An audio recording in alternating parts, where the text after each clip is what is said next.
Oh, look at it. She bought that. Period. What's the craziest conspiracy theory you think about, but you wouldn't tell nobody? Conspiracy theory. Yeah. You got one type there? Craziest conspiracy theory. Pizzagate.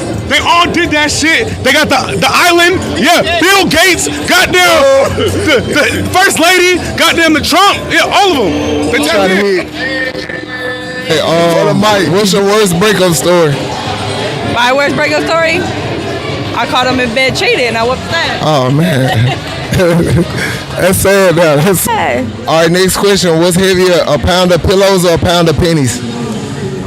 A pound of pennies. Pound of pennies. This is the last one. He can't even say it. He's gonna dial.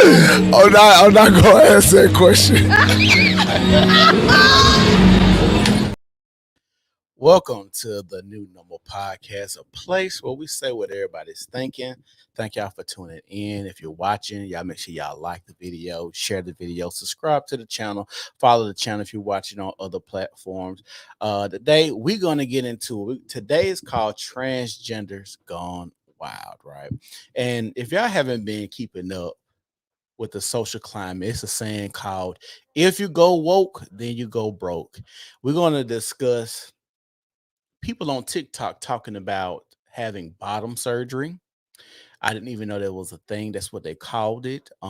People who are detransitioners. They're going to show their scarring. Some people are going to talk about the discomfort that they have. Some people are going to talk about the incontinence that they have.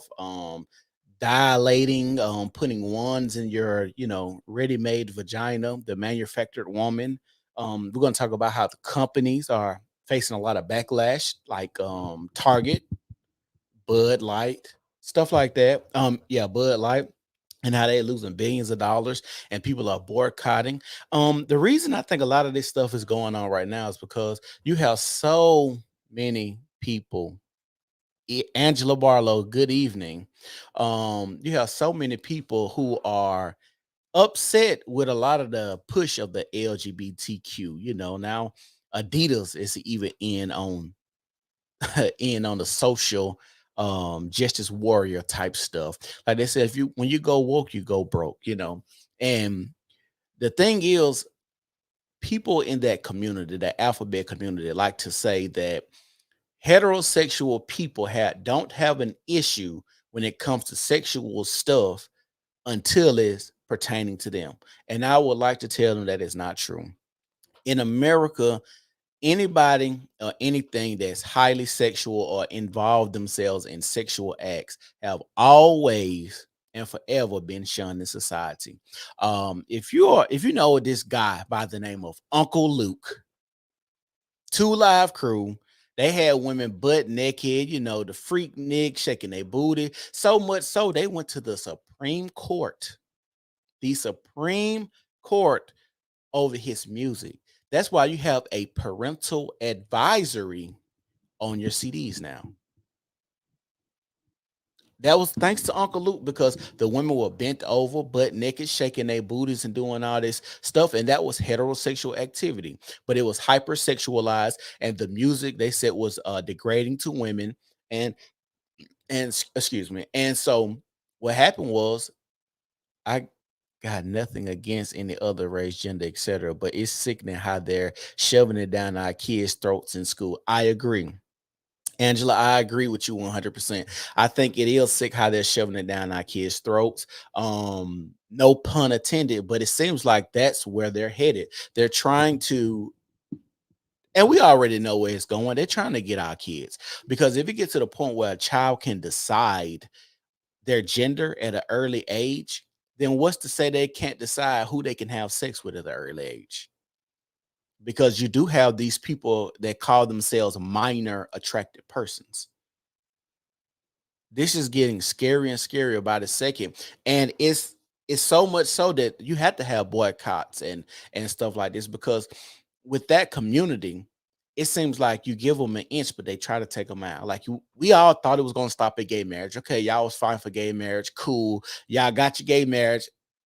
You know, y'all defiling traditional marriage. Y'all could have called it something else. Y'all could have called it a gay union or whatever. You didn't have to call it marriage. Something else, but you wanted to call it marriage. Okay, you didn't stop there. Now you got the bathrooms. The bathrooms is an issue. Okay, you're not stopping there. Now you got people that want to, you know, cut off parts and add parts and take parts from other parts of your body and put on other parts of the body. And it's like, when does it stop? And now you have it, well, you know, kids, now they're going to the kids. The kids can decide, you know, their gender at an early age, how they feel. And we're so caught up in feelings nowadays, nobody's actually talking about actual facts.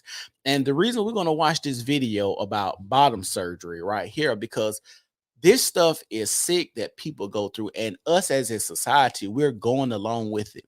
Like they try to tell us that it's not that many people in American society that identify as gay or part of the LGBTQIA alphabet community, whatever letter that you classify yourself.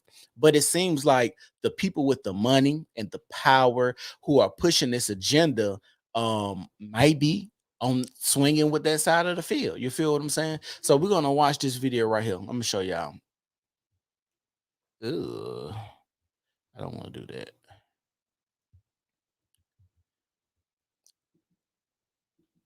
So this is a video about bottom surgery. Let's watch and see what it says. Hold on real quick. Do this.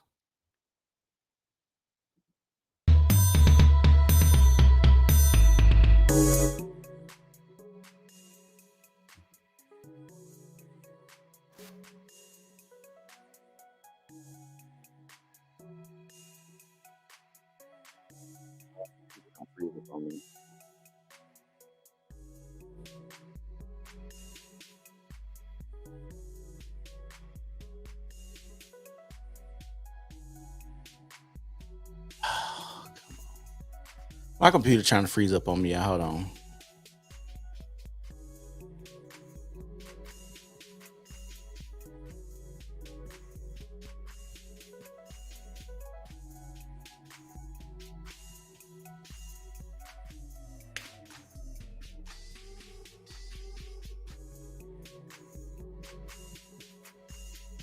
Ah, dang.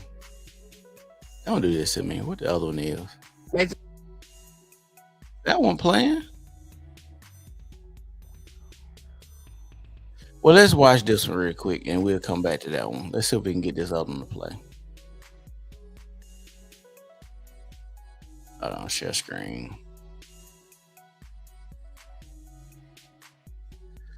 So if y'all don't know who this person is, this is supposed to be a pretty popular. Morgan, what's one thing that's toxic to dogs? Hold on. A pretty popular, I just got diagnosed right here. And her name, or his name, is Zaya. This is a trans woman. This is I get confused on trans woman, man, or whatnot, but this is a man transitioning to be a woman, right? So we're gonna watch her and see what she has to say.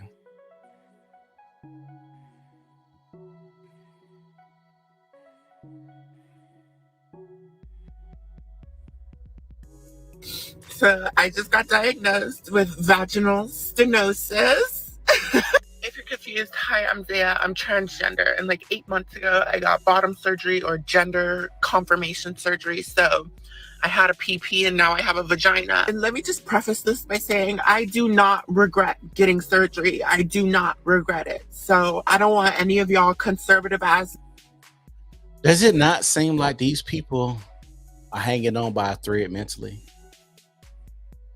Bitches to twist my words. I do not fucking regret surgery. However, I knew recovery was gonna be hard, but nobody tells you that it could be this fucking hard.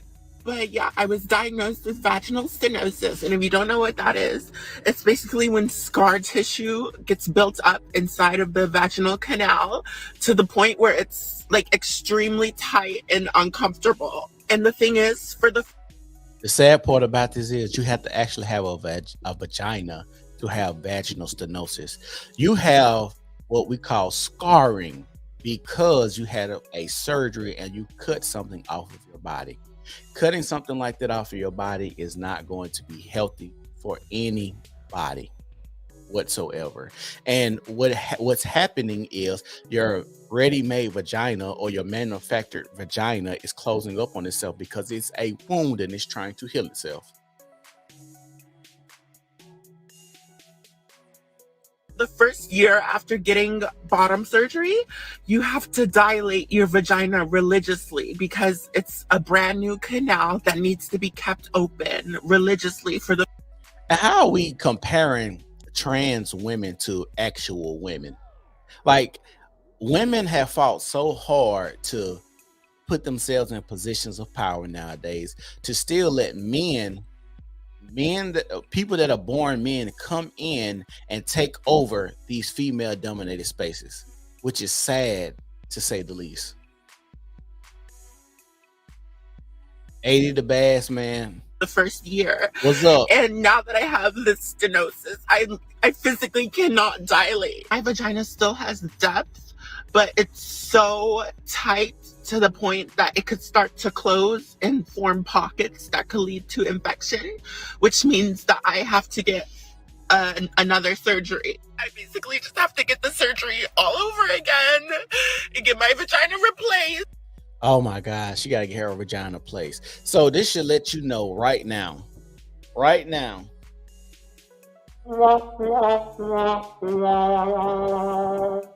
This right here, y'all make sure y'all like the video. Please like the video. I'm trying to grow my page, my channel. Make sure y'all share it if y'all watching. It would be greatly appreciated.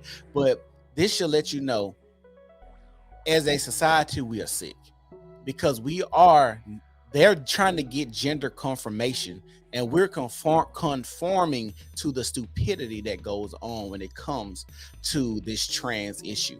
If you don't think these people, trans people, are holding by a thread mentally, you are crazy. And you should just look at the amount of people who commit suicide after getting these surgeries because they still don't feel like themselves. Because the question has always been asked, how do you know a woman is what you feel like when you have never been a woman?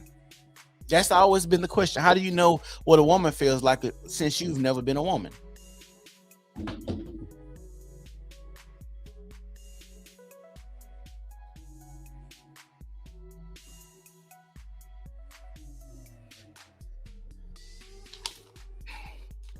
My bad, y'all. It's extremely sad how many commit suicide. I agree, Angela. I agree. And like I said, we're not getting these people the proper help. That's the issue now. We're telling them that we can medicate you, we can give you surgery, we can give you we can fight for you in Target and for Adidas and Bud Light, but are we actually helping these people, or are we pacifying them, or are we pushing them deeper off the deep end? Because after you have surgery and you still feel confused, what's next? After you give them shots and pills and they dilate and they wear the women's clothing and they feel like they're closer to their goal of actually being a woman and can conform and nobody mistakes them or stops them when they go to the bathroom. Like say, if you're a man transitioning to a woman and nobody stops me anymore because I look more like a woman, and I might feel a little gratification, just a little bit, until I go to the restroom and then use the bathroom and then I'm having trouble peeing. Because now I have vaginal stenosis, or I have an infection, or I had to go get another surgery. Let's be real. The people that are doing this and going to have this type of surgery, they're doing it to trick people. That's all they're doing. They're doing it to trick people. And I think in California, y'all correct me if I'm wrong, I think in California, they're trying to do it where you can change your birth certificate.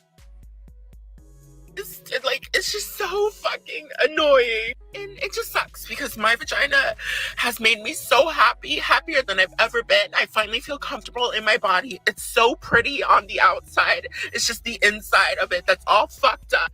And now I have to get an emergency revision surgery. I'm still waiting on the date. Hopefully it's soon. Yeah, I just wanted to come on here and be open and honest because I hope this shows you guys that being transgender I would never choose this lifestyle. I did not choose to struggle like this. All of the struggles that I've been through and am still going through are just to feel comfortable with my fucking self, to feel comfortable in my fucking body. And this is the issue, because these people will go through great lengths to mutilate themselves, augment themselves, change themselves to still not get the outcome that they're looking for. Baz, man, I don't honestly, Baz, man, I don't think I think he chose to have surgery, but I think a lot of these people honestly didn't choose to be mentally impaired or suffer mentally or have mental illnesses the way that they do. I think some of these things, when you have parents saying, well, I knew they were a little different as, children, I think they probably came out a little mentally ill. The mother might have been a crackhead. She might have been on drugs, might have been a meth head. She might have been going through a whole bunch of chemical imbalances through pregnancy. She might have had a stressful pregnancy. Like, I think a lot of these kids come out the womb messed up. You know what I'm saying? And I do think people are actually born this way. I'm not saying that I believe people are born gay. I do think people are born mentally ill, though. I don't think you're born a sexual preference. I think you can be born mentally ill. And it's so hard. It's so fucking hard. But I would do this shit all over again if I had to. I would do it all over again. But yeah, bottom surgery is not for the weak, babe. It's not for the weak. But at the end of the day, I know that I can get through it. I know it's all going to be worth it in the end. No matter how much pain I have to go through, it'll all be worth it just to be comfortable with myself. Yeah, I'll keep y'all updated. Hopefully I get scheduled for my surgery soon. But yeah, thanks for watching. So I'm going to show y'all something real quick. I want y'all to remember this picture real quick before we go any farther on what I'm about to show y'all now. Y'all see this image right here?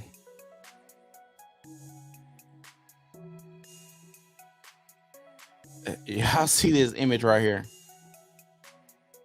Can y'all see it? This is Two-Face from Batman, right? And the reason I'm showing y'all Two-Face from Batman simply because, hold on. The reason I'm showing y'all Two-Face from Batman is because the pictures that I'm going to show y'all, the next video I'm going to show y'all, these people are going to look just like Two-Face from Batman.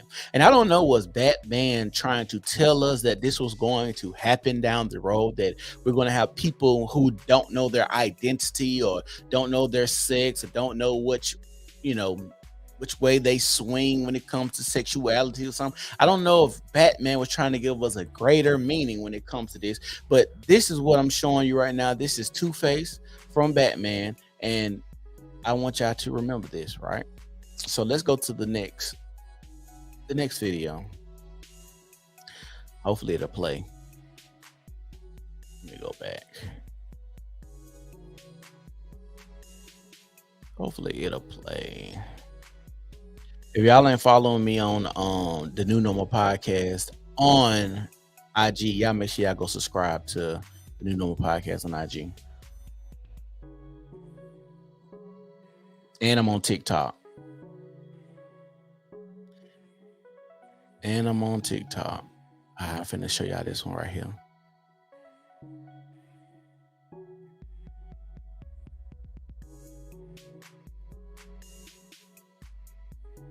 This is my rainwater. Why this one don't want to play?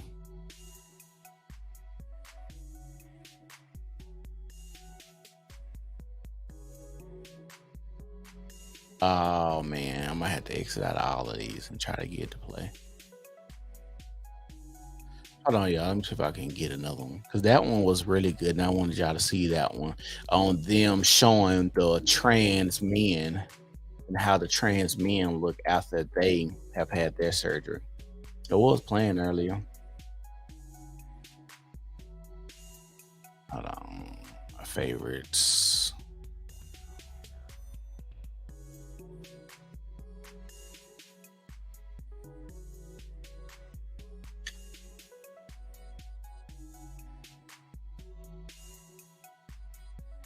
Everything playing except for that video, and it sucks.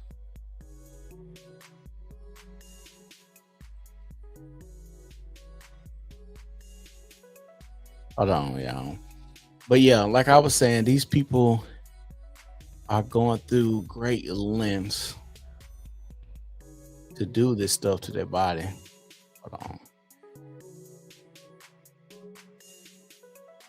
Maybe I can find another video of them talking about bottom surgery. And the young lady that we had seen earlier talking about bottom surgery, that was Zaya.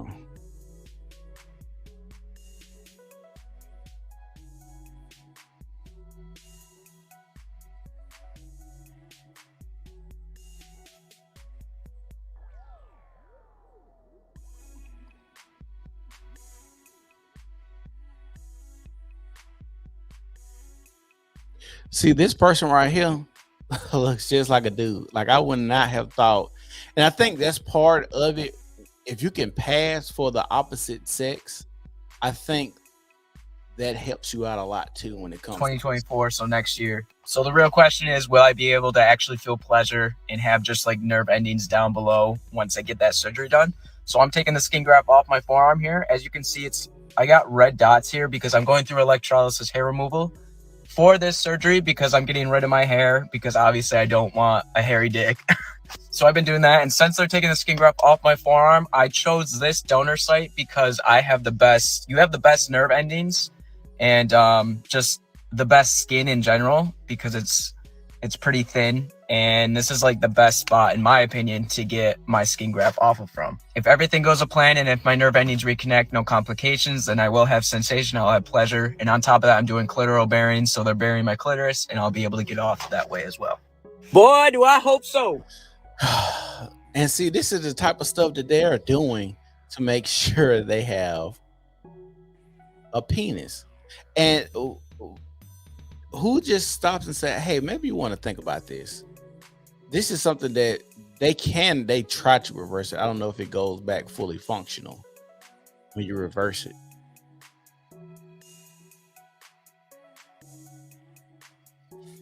Oh, excuse me. Hold on, y'all, because this is pissing me off. Everything else is playing except for this one.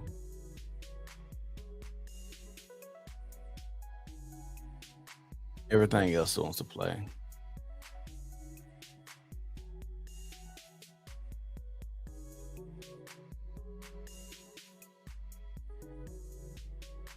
It has been a decade since my sex reassignment surgery. I had my SRS 10 years ago. It's been almost 4 years since I had the first stage of my vaginoplasty. I had my second SRS revision surgery. I am getting a second surgery. After my surgery, I was just in such a dark place that I didn't really want to talk about it. I didn't really want to have to go back into it and feel all those feelings over again. I had a few complications, bleedings, infections. I've had complications and I've had a hard time. I did have some complications and I did have some, concerns that not everybody deals with. I thought it would make me happier, and initially it did.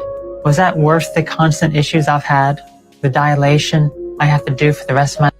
So dilation, what I researched is they have to basically stick a wand up inside of their manufactured vagina to make sure that they don't have any issues or it closes up and they can still be penetrated and have sex. I think, if I'm not mistaken, it's like a metal rod that they stick up and it's supposed to shock it or something like that. Wild stuff. Like, I don't know why anyone thinks this is a great idea or this is smart to do, but nonetheless, they're doing it. Humans, I'm gonna say this, humans try to act like we are the superior species on this earth, but the stuff we do make it seem like animals are maybe more sophisticated and smart and go by nature and just the laws of life than humans do. Like, we go against stuff like you literally chopping your penises off and putting penises on you to make you feel a ways, and then you want society to accept you feeling these weird ways. That's even more weird. my life. I'm having the worst time with dilation. I was experiencing a little bit of dehiscence, which is basically when you are so swollen that the sutures that they put start to rip open. It was as bad as it sounds. I had trouble urinating. I kind of walked around with it for a year before I sought help. The reason I'm dilating twice a day is because if I miss once, it is so painful. I like dread it so much because it's so painful. I had to dilate again then. Baz, man, I agree. Humans are definitely a disease on this planet. If it's transgender issues, gay issues, racism, people messing with kids, abuse, murder, rape, stealing, like human, taken from the planet, building, roadways, global warming, carbon monoxide poisoning, and there's a whole bunch of stuff. Humans are the disease on this planet. I agree. And I think that I moved a stitch. I don't know what happened, but something happened and I was in excruciating pain. If y'all watching the channel, y'all make sure y'all subscribe, share it, make sure y'all like the video. We're trying to grow it. It felt like literally somebody had shot me or stabbed me or burned me or something down there. I had to dilate and I had to try to open my urethra up, and it was just like, yeah, I'm going to start crying. I was bleeding every time. I literally was going to pass out. I threw up because I had so much pain. I remember bawling my eyes out saying what did I do? What did I do to myself? I fucked myself up. I'm never going to heal from this. My body is constantly trying to heal after surgery. No shit, Sherlock. You literally cut yourself and then you're trying to keep a wound open. You're trying to keep a wound open. I don't even understand how people thought this was a smart or bright idea. And part of this trans issue is some mad scientist type stuff. It's I'm bored with science. Let's see if we could put a penis on a woman and a vagina on a man. That's what it seems like. And we're going to push this science and we're going to see what we can do. Some of this stuff I really think is a social experiment to see how dumb people really are. I do. I think just like fashion, I feel like fashion, they'll put those big red boots out and make it popular and see how many people will buy those boots and wear it and call it fashion. It's a social experiment. I think a lot of this is. Since he considers it to be an open wound. I mean, what can I do except go and have another revision? I remember starting to cry in the surgeon's office because I was I'm depressed. I'm in school. It's painful. It's a lot. The issues I had very early on should have been indications to me that I should not have done this. But I hated my male self so much that I needed to. And now there's no way to go back. You can never go back. When you get a surgery, it's not always going to go well. If I had known about the irreversible physical damage I caused to my body, then I would have never done. I don't even understand how people don't think there would be any consequences or any damage to your body. I don't understand why people do this and then think that maybe they can go back. People are good. Science and technology is good and it can do a lot of stuff to a certain extent. But if you thought that they can chop you off, because I watched the actual video of how they do it, right? Cut the male part off and make it I agree, Baz, man. How they chop it off and they cut it and they slice it and they put it back in you. It'd be different if they maybe just cut it off and then froze it and put it in a refrigerator in a plastic bag or something. Maybe, just maybe that could work. But they don't even do that. They cut it down the middle and they flip it and they slice it and dice it and tuck it inside you and pull it through you. So they really just mangle your Johnson inside of you. On any of this. It's very much a commitment for life. You're going to have to rely on doctors for the rest of your life. Don't be like me and deny problems until it's too late. Rather, address them so you can be happier and live a healthier life. And part of me wants to, part of me when I watch this video wants me to feel bad for them. But the logical part of me is like, these people chose this lifestyle. They chose to do this to their bodies as if they don't know that cutting your penis or adding a penis to your body would not come with great consequences. The human body is not meant to be cut open whatsoever. The human body is not meant to be cut open at all.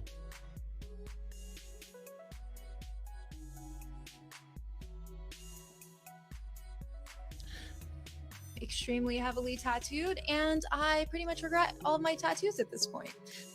So right now, we're seeing a ton of people in my generation who are regretting the tattoos they got. So that's tattoos.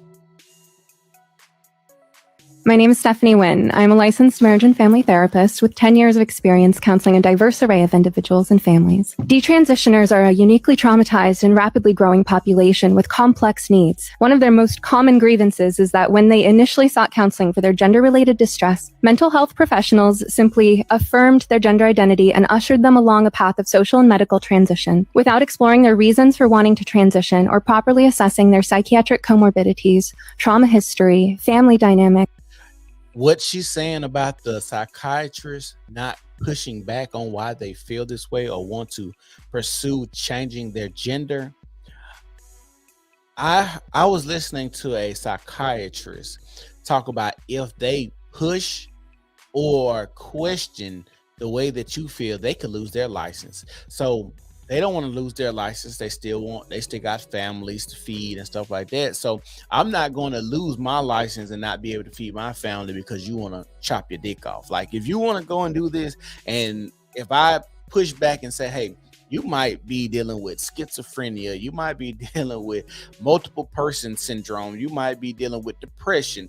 Let's talk about your childhood. How you grew up in your childhood. Were you molested? Were you raped? Was your mother a crackhead when she had you? Like, we can't ask any of these questions. So you know what? Here are these pills. I've seen this case too many times. Here are these pills. If you feel like you want to transition, go ahead and transition. You're going to get the okay from me because I still have a life. I work hard for this degree. So I'm going to continue to go and do what I have to do and push these drugs down your throat and push surgery because I have a family to feed as well. Or internalized homophobia, and how all of these might play a role.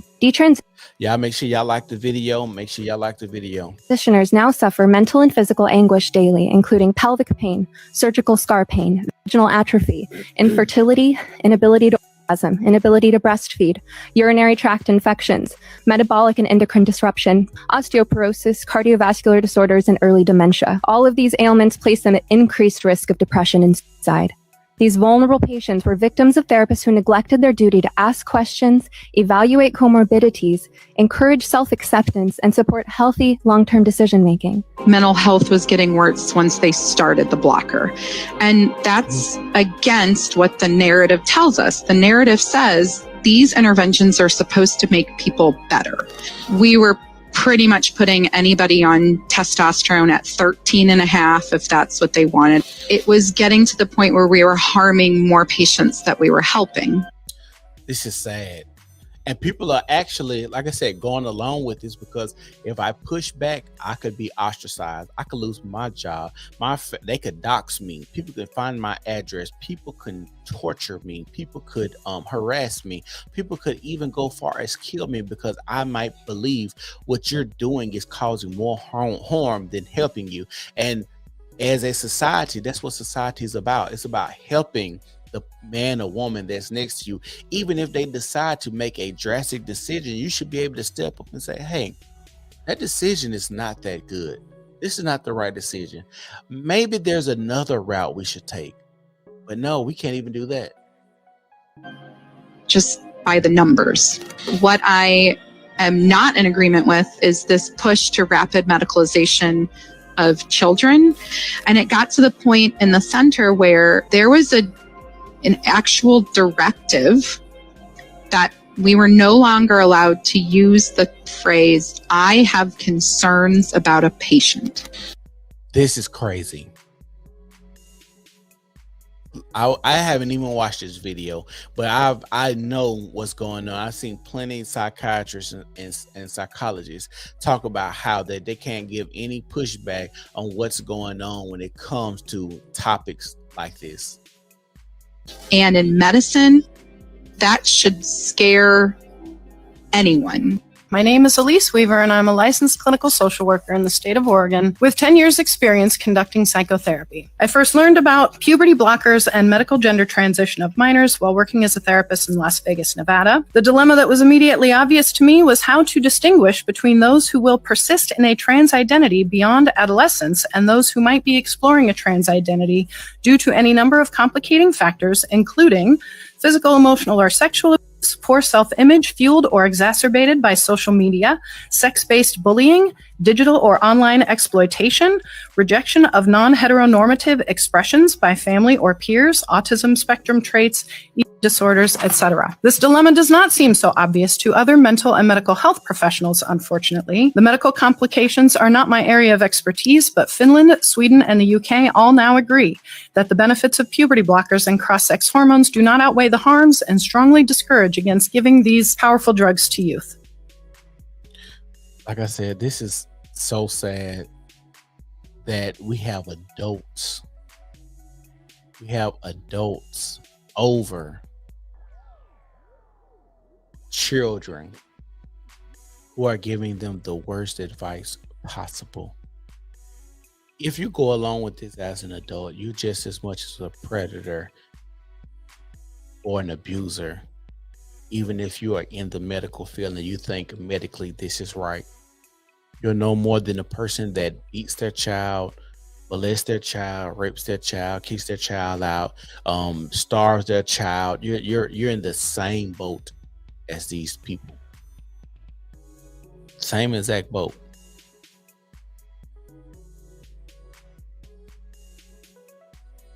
Same exact boat. Makes no sense.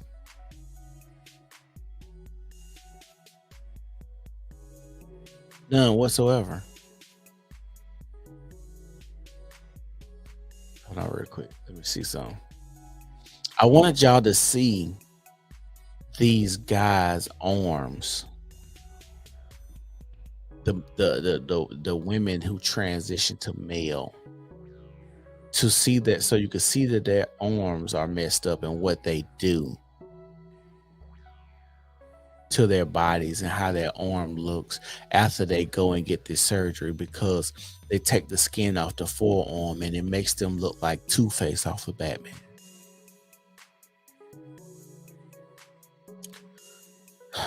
They won't let me play that video.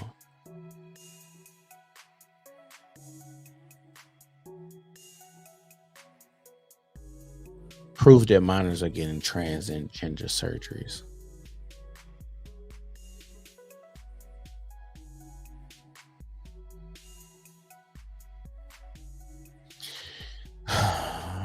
Let's go talk about Target. If y'all have not heard about Target, Target had swimwear and LGBTQ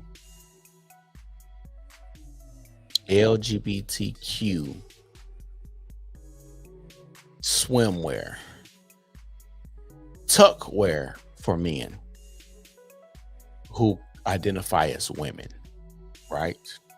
They had so much backlash that they've lost $13 billion. And my question would be, should an investor stay away from investing in retail stores, because once you go woke, you go broke? For the black people out there, I gotta ask y'all, this for black people. Now, when did the term woke change? Because we were saying woke for a long time, and then it's like the mainstream media got a hold of woke, and it means something totally different. But for before the last maybe 5-6 years before that, black people were saying woke and it meant something totally different. So what year or what time did woke get hijacked to mean something else? That's what I gotta ask. What year was it? But let's play this video right here. I'm gonna share this video about what's going on with Target. If y'all haven't seen what's going on with Target, we're gonna watch it right now. As the company faces massive backlash against their Pride Month collection. The retail giant's market value plunging nearly $13 billion since the controversy. $13 billion. That is crazy. That is crazy. She started mid-May. Now, one Target employee speaking out saying, quote, "Our teams feel left behind. It doesn't matter which side you're on. You now feel like people are making decisions without our best interest." Joining us now, former Target vice chairman, Greg Storch. He also now has Storch Advisors. He's the CEO of that company, and he joins us now. Greg, Gerald, excuse me. Thank you for being with us this morning. So, Gerald, as you look at this and you see Target's decline, it's what is it? Almost more than $12 billion in market value off of a market cap of 74. So we're talking about a significant percentage in 2 weeks' time. What do you make of it? Thank you, Angela. I really appreciate you coming. I'm gonna start live streaming a lot more. We're gonna do about 8:30. Y'all make sure y'all tune in. 8:30. We're gonna start live streaming a lot more. I'm gonna try to start doing it every night. I got so much to talk about, but being married, family, and kids, sometimes it hinders me, and then trying to work out and cut some weight. So I want to tell you thank you for tuning in. Make sure you like the video on your way out, share it, and when you come back, we're gonna have some good stuff for you when you watch it again.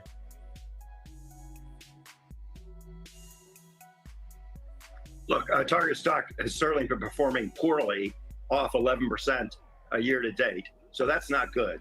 And certainly this boycott and the whole issue here isn't helping. It's very distracting to have that going on in the business. But there are more fundamental concerns with the environment, with the consumer, and with the business here.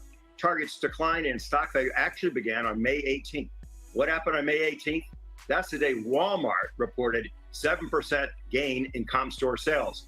On the prior day, Target had reported flat sales. So you have flat at Target, up 7 at Walmart. There's no way that comparison looks good. The consumer is feeling very stressed by the environment, by inflation. And Target is known as the upscale discounter. So it's not good to be the upscale discounter at a time when the consumer doesn't have a lot of money to spend. So they're migrating more to Walmart, and that's a huge problem. And you got to understand how big this is, what he's saying. And I'm gonna say something. I'm gonna say something. Walmart is a declining retail store. It's definitely declining. I'm from Birmingham, Alabama, and most of the Walmarts in the inner city Birmingham is pretty much shot by Black people. Because it's cheaper in Birmingham, pretty much is a poor city, right? It's bad because a lot of people try to get away from Walmart when it comes to shopping, because Walmart has a lot of buffoonery that goes on there, right? The last time my wife shopped at Walmart, I told her to stop shopping at Walmart. She said there was a shootout in the parking lot. A shootout in the Walmart parking lot, right? So I was like, look, we got to stop shopping at Walmart. The people there, it's not of caliber for you to be safe to go there and shop or whatnot. So we started going to Target. Better experience, more people friendly. I ain't got to, they have self-checkout now, but I can still go into a line and have somebody ring me up. The store is a lot better and put together and stuff like that. So, like I said, it's bad that Walmart said a 7% increase that day after this backlash of LGBTQ. And I don't understand. If I owned a company, I don't understand why you would want to get into the little social trends that are going on. Like, why you just can't sell product? And I agree, I understand. Gay people got money too. Gay people are going to shop in your store. You're worried about, your 1 or 2% increase every year. I get it. So maybe if you, open yourself up to have that, gay stuff in your store, you might get that extra 1 or 2% increase that you're looking for your bottom line every year. But you got to understand, if they say not that many people, you may have maybe 2 or 3% of people who are actually identifying with that community. Why would you subject yourself to something like this? Like they say, once you go woke, you go broke. Gerald, and I appreciate that there are fundamental concerns. There are foundational concerns underneath this boycott, but I don't think we can overlook at least the contributing factor of this boycott, especially in the broader economic climate of what we've seen happen to, for example, Bud Light, where sales have not come back for Bud Light, not significantly, at least in any way. And you're talking about a pretty acute drop in target market value timed with this big cultural move. So my question to you is this. This Bud Light boycott, it's sticking, it's resilient, it's not going away. Do you expect something different for Target? Yeah, actually, I do. Again, while there's no doubt the boycott is part of the problem, if you read the analyst reports about Target during this period, and the analysts, keep in mind, are related to the investors who are the ones who are buying big amounts of stock, or in this case, probably selling big amount of stock, they're more concerned with the fundamental business issues. They mentioned this issue. A lot of them do, and they're watching it very, very carefully. They want to understand what the effect is going to be on the sales. No doubt about that. But I really expect this to fade over time. Keep in mind that all of Target's competitors, all of them, have pride sections. Walmart has a pride section. Macy's, Kohl's, that's been well spoken about recently. JCPenney, Macy's stock is down 25% year to date. That's because consumers aren't buying apparel in this environment. Right. So I expect it to fade. They certainly didn't handle this well, either going in or trying to deal with it on the way out. But I think over time, this is not going to be a big issue for them. Well, and we'll find out. Time will tell the truth on that. And I think it's a very fair point that you make about competitors. I don't know that all of them, I sincerely, I do not know whether or not those other companies had tuck bathing suits and so forth. Having a pride section is one thing, but having certain merchandise is what really, and also in correlation in relationship to children's stuff, that seems to be the line that's been crossed. Really quickly, I see you wanting to speak, and I want to hear your last point on this. What would you have done? Like, I'm curious, would you have done these? You kind of in a catch-22. Like, you get a... Right. You could have a pride section. You have a pride section. But what about you having a pride section for the kids? Why would a young boy need tucked swimwear? So you could make him feel like he's a girl? It makes no sense. Boycott, or you get protested by the pride supporters if you don't do it one way. If you do it the other way, you seemingly lose the mass consumer audience. Look, I've never seen a case where one item, that tuck swimsuit, that's really what made the difference versus the competitors. That's where the big mistake was made. Now, going out of the problem, you have to show love. I know that sounds kind of funny, but forgiveness and love, that's part of America, and that's what you have to do. I had a problem like this at Babies R Us, where we had a contest where the first baby of the year would get $20,000. People were up in arms because guess what? The first baby of the year was born to an undocumented immigrant, and they didn't have a tax ID or anything. And people were, oh God, you can't give it to them. You have to give it to them. Figure out a way. You know what we did? We gave it to 2 babies, and we put out a giant press release. We love all babies. At the end of the day, if you embrace and you show that to people, I think I hear you every morning. You know this too. That's how you get at a problem. Is you have to address it as a real problem and show love for people, and it works. I appreciate that. I appreciate love. I would offer one other word as well. How about some judgment? It seems to be in short supply. And when you're talking about tuck bathing suits, you're talking about some leadership with some bad judgment. Well, I agree. What he said is 100% true. Who is over these decisions to put this type of merchandise in your store? Those people need to be reevaluated or fired, because they don't understand what the climate is. Most people that's shopping in a Target is probably going to be more of a conservative, mom, father, family-oriented place, right?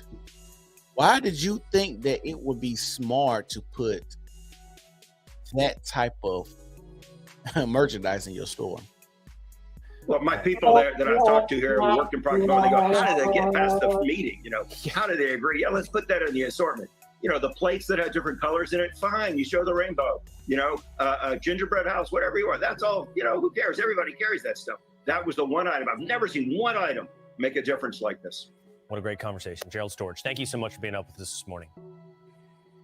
Also, like he said, he never seen one item cause this much backlash. I think people are getting to their boiling point where it's like, this shit needs to stop. It needs to stop. Just think about like Dylan Mulvaney.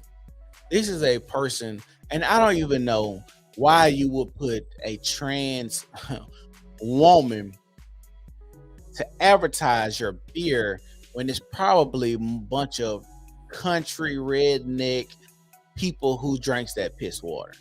Like, let's be honest. Was that great marketing? That goes back to Gillette when they tried to add like toxic masculinity was a thing, and they lost all those people and followers because they put that ad out. Come on, guys. This is stupid at this point. Like, y'all spend billions of dollars on marketing and reading people's mind and understanding the social climate of things, but now you don't understand the social climate of why this one item, maybe this one item was the tipping point. Come on now.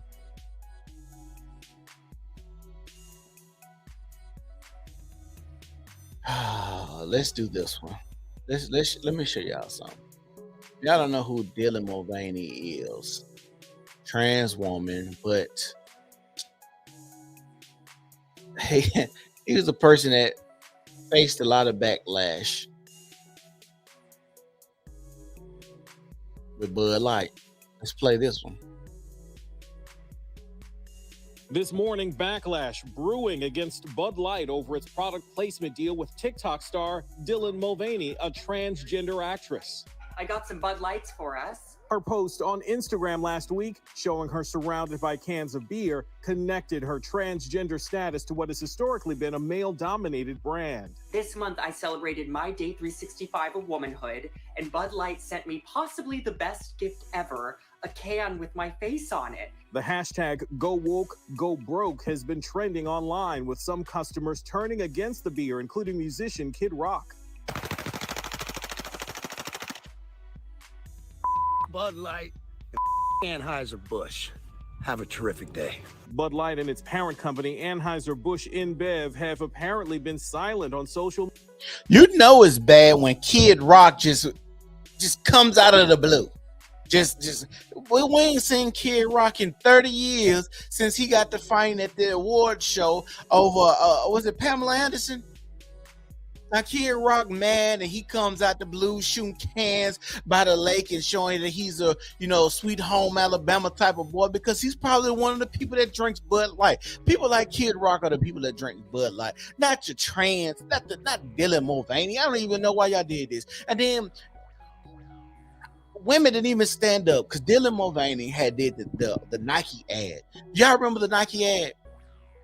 And it was supposed to be the Nike ad about the women and their bodies, and it was supposed to be for them and about how they feel about having babies and stuff like that. And I'm like, bruh, why is this skinny white man supposed to be showing women how women's sportswear is supposed to fit when you got women who've had babies and got more hips and thighs and butt and the lower belly, hanging belly from the children and stuff like that? Why is a trans man advertising women's female clothes sportswear?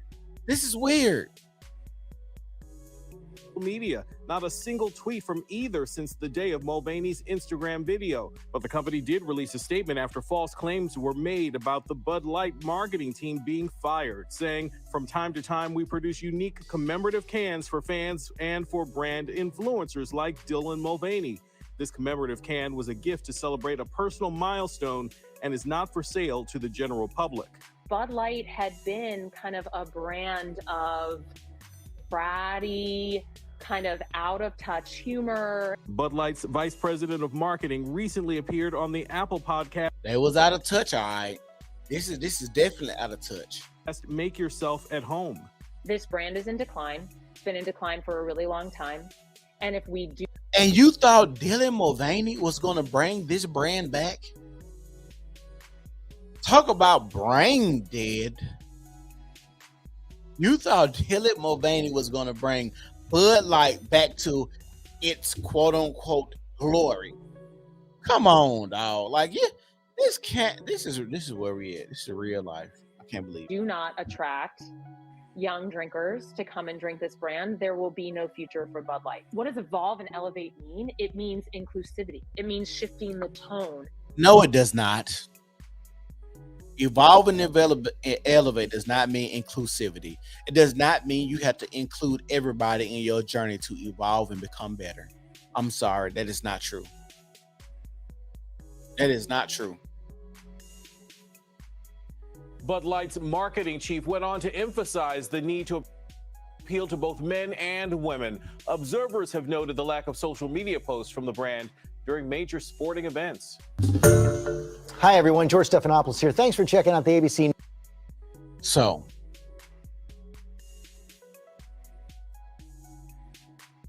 Dylan Mulvaney. Let's look at who Dylan Mulvaney is. I'm going to look it up.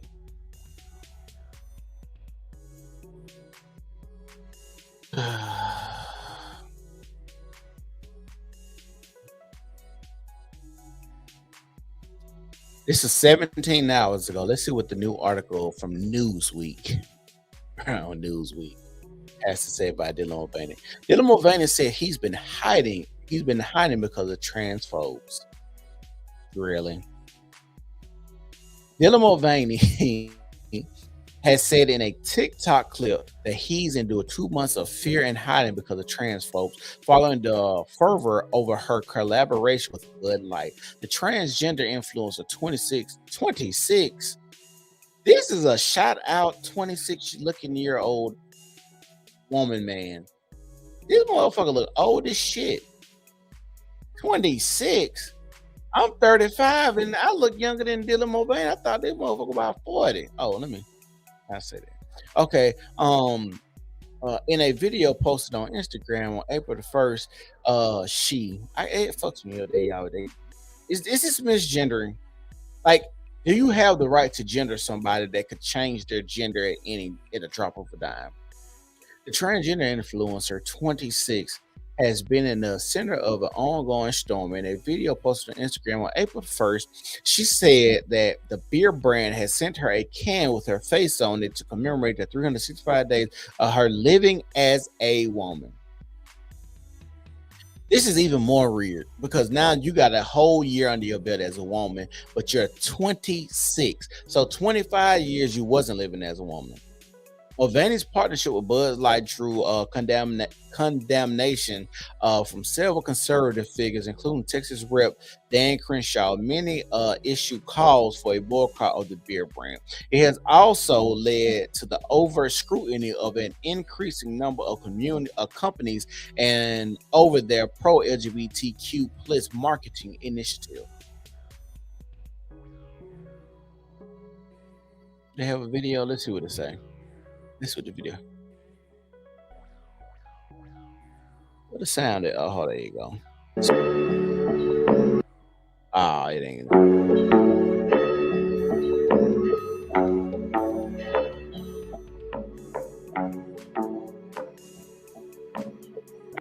Y'all can't tell me this is like somebody that's 26. This is an old looking person.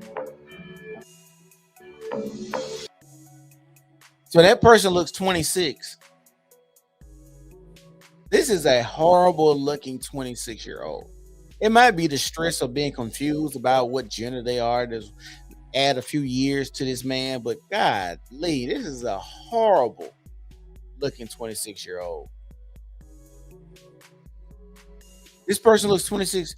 Dylan Mulvaney is pictured on March 26, 2023 in New York City. The social media influencer has spoken down on her experiences at the hand of the transphobes following the fervor over her Bud Light collaboration. A host of companies has unveiled product supporting Pride Month, which takes place every June. Despite such inclusive marketing and initiatives being commonplace among corporations for years, many have been engulfed in controversy. Some experts have pinned the blame on a small number of influential far-right figures orchestrating a plan to make support of LGBTQ communities toxic for major companies. No, major companies are stupid.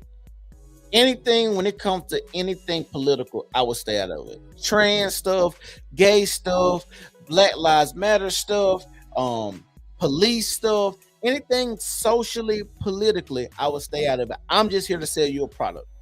Point blank, period. Anything other than that, we don't need to have it in our store.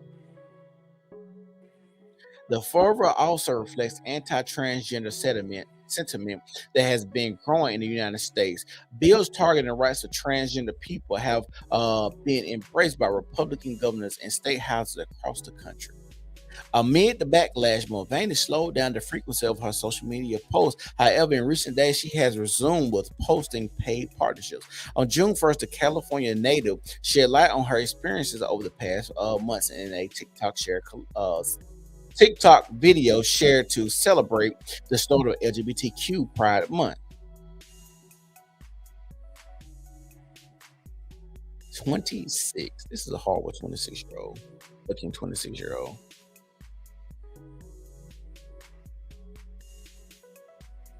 Yahoo News. Like, we have to ask ourselves, this person, Dylan Mulvaney, is supposed to be a TikTok star, but gets all of this clout and fame. All of this clout and fame for being a transgender. And then you have to wonder what kind of agenda or what kind of push this person has and how many people are on the bandwagon to pay this person to promote their products and stuff. And why do people think this is a good idea? Once again, I'm going to say this once again. They say it's not that many people who identify with this community, but they have so many people wanting to partner with this guy and promote their brand. Like, some brain dead people out here.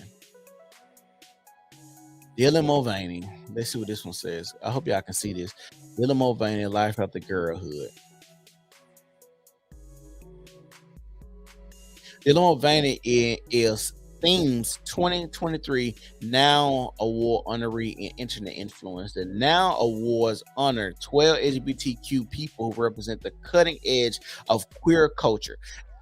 Anybody that's watching this video, can y'all give me the definition of queer? $100 right now. I'm cash apping it. If you can give me the definition of queer. I've been trying to figure this out since I've heard the word. If you're watching right now, make sure y'all like the video, subscribe to the channel, and share it. But if you can give me the definition to queer, I'm going to cash up you $100 right now. Dylan, let's go. Dylan Mulvaney is everywhere. Right, he's definitely getting pushed. Dylan Mulvaney is everywhere, bro. That's why I named my channel The New Normal, bro, because it is a lot of stuff we got to talk about that they're trying to make normal, and it's not normal. This is really why this channel is named that. And thanks for tuning in, Darius.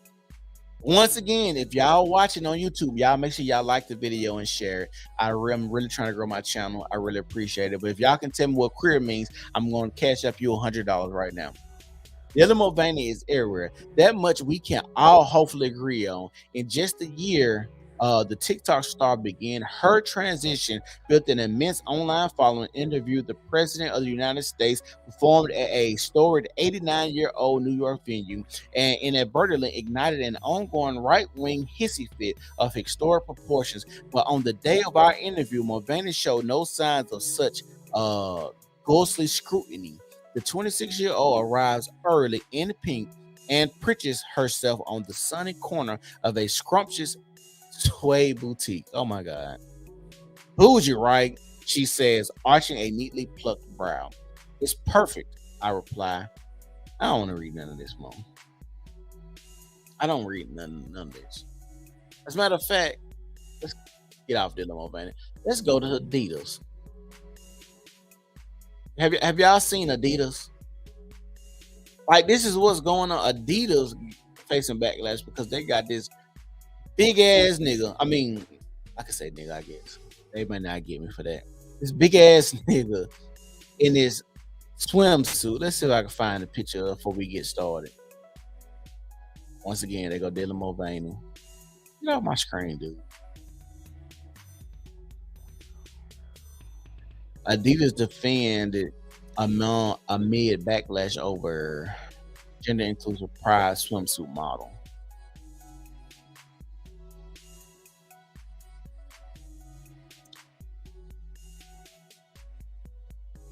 Darius said queer means strange. I'm trying to find this picture so y'all can see it. Might just have to go look it up.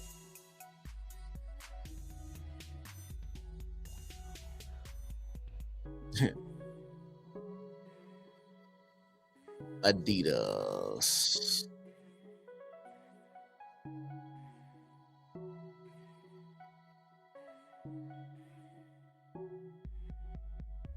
Let's see.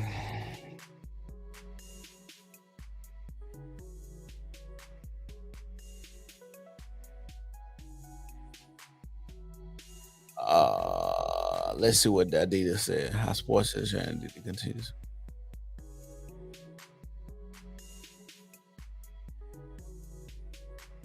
Yahoo News. So y'all can see this. This is a dude right here in this female bathing suit. This definitely looks like a man. Definitely looks like a man. Not hiding it. Adidas defended a man amid backlash over gender inclusive Pride Month swimsuit model. An Adidas campaign for Pride 2023 has gained considerable backlash after featuring male presenting models wearing women's swimsuits. Now many people have defended the brand amidst a wave of anti-trans sentiment towards companies, including transgender people, in their advertising. The sportswear brand unveiled its new collection for Pride 2023 on May 15th, titled "Let Love Be Your Legacy." The range of apparel and footwear was designed by queer South African designer Rich Mincy and comes as a collaboration with the nonprofit Athlete Alley, which focuses on ending homophobia and transphobia in sports. In a statement, Rich Mincy said the collaboration was a symbol of self-acceptance and LGBTQIA plus advocacy. God damn, y'all stole the whole alphabet. On this company's website, one of the bathing suits from the line, a colorful one-piece swimsuit called the Pride swimsuit that retails for $70, was being shown off by an apparently male model. I got a question. Is 70 a gay number? Like, is that like gay symbolism or something? I ain't trying to be funny, because why $70? And you trying to get a Pride, everything has some type of symbolism or connection. I don't know. The swimsuit was marked under the women's sportswear section on the website. The campaign photo shoot immediately set the internet ablaze, as many people criticized Adidas for erasing women by using a male presenting model to advertise its female clothing. That's what's happening. They're getting rid of women. This is my theory. I think, this is just a theory of mine. I think that women have been making strides for the last 60 years to be put in positions of power and to better themselves. So what better way as a man, if I act or portray a woman and get those same positions and use the things that women have fought for to propel and accelerate myself in a better position? Because now that we can push this trans and I claim that I'm a woman, I can get those same perks that women get. Former NCAA swimsuit athlete Riley Gaines, who has often been outspoken against trans women competing in sports, tweeted, "I don't understand why companies are voluntarily doing this to themselves. They could have at least said the swimsuit is unisex, but they didn't, because it's about erasing women. Ever wonder why we hardly see this go the other way?" I agree. We never see trans men advertising men's clothing. We women would not be erased. Quit trying to replace us with male models. We fought too hard to be heard. Quit attempting to erase us again. Another user tweeted. Excuse me. Others called out the company for the move towards woke advertising in light of the recent Bud Light and Nike campaigns featuring trans influencer Dylan Mulvaney. There's that name again. I'm really thinking that Dylan Mulvaney is a plant or a government agent right now to push depopulation. That's just my conspiracy theory of the day. Dylan Mulvaney is an agent by the government. He's everywhere, and he's pushing and paid partnerships, Nike, Bud Light, other things to push depopulation, right?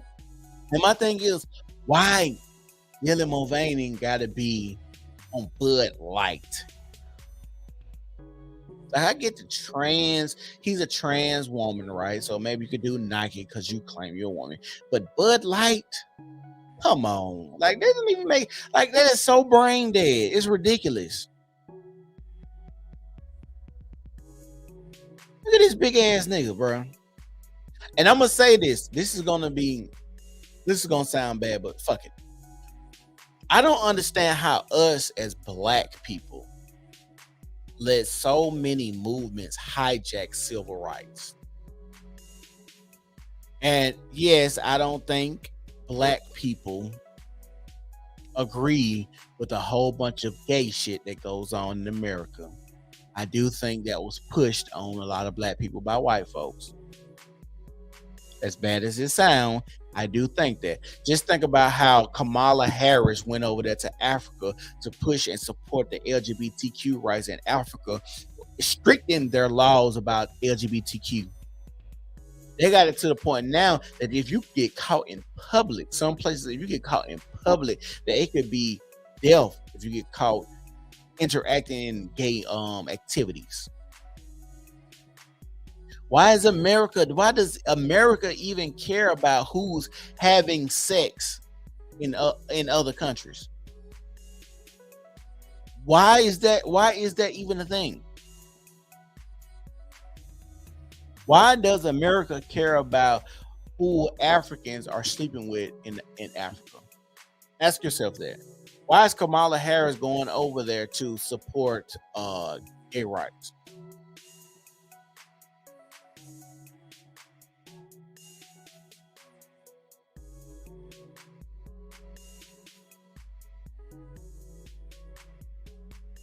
Baz, man, you in France? What is like in France? I ain't never been to France. You should invite me over there.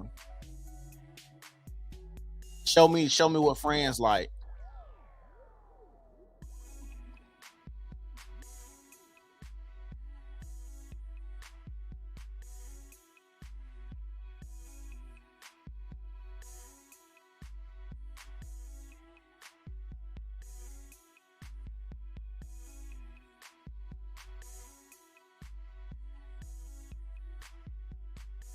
Oh, your face. Oh, okay. I thought you. Where you from, Baz, man? Where you from? Yeah, you make sure you stay coming over here in tune and make sure you. I'm in England, brother. That's what's up. That's what's up. Let's look at this article. Let's go here. It's so much. It is so much stuff that we can look at about America going to these places. This one says Vice President VP Harris in Ghana addresses human rights amid anti-LGBTQ efforts in Africa. Let's play the video and see what it says.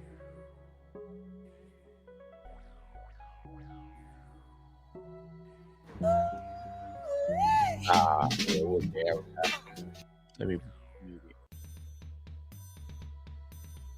Shout out to England. Hey, Baz, man, tell them about the New Normal podcast. We growing by leaps and bounds, and we becoming bigger and bigger. I got 53,000 subscribers in a year, and I want to tell y'all, thank y'all for tuning in. Hopefully, YouTube will get my monetization back soon. They've been acting like some ass hats, so we'll see. let me be clear about where we stand. First of all, for the American press who are here, you know that a great deal of work in my career has been to address human rights issues, equality issues across the board, including as it relates to the LGBT community. And I feel very strongly about the importance of supporting the freedom and supporting and fighting for equality among all people, and that all people be treated equally. My grandma used to say this: sweep around your own doorstep first. Sweep around your own doorstep first. America has so many problems here. Why are you going to Ghana to push what people can do sexually? You're supposed to be over the crisis border, and if y'all don't know, we have a crisis border crisis, and people are upset in other places like Martha's Vineyard, and people are upset in Chicago. The black people are upset in Chicago because they're shipping immigrants to Chicago, and now the Chicagoans up there, the black people are mad because they're going to their neighborhoods. They have whole people. As a matter of fact, I might show it while I'm on this screen. I got shit else to do tonight. And the black people are on the news crying about the Hispanics taking over their goods and their places. If you know what's the worst feeling ever? Driving down the road, right? This is one of the worst feelings. Driving down the road and somebody rear ends you at the red light. And then you look up and you see it's a Hispanic person. And the first thing you think is, I hope they got insurance. As racist and stereotyping as that sounds, you say, I hope they got insurance. And then when the police get there, you find out they don't have insurance. They're illegal. They just borrowed this car. That's the reason they rear-ended you. They're not used to driving because in their homeland, they don't even have cars. But in America, they got to get a $500 car because somebody give it to them because they felt sad for them. And how you gonna get your car fixed?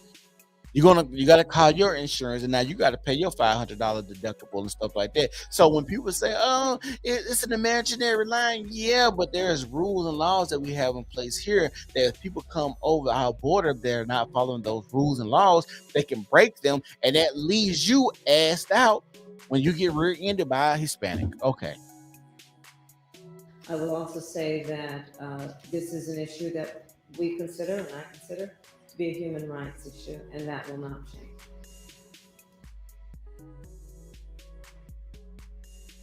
I'm gonna say this: sex. We love our new home. Anything pertaining to sex is not a human right issue.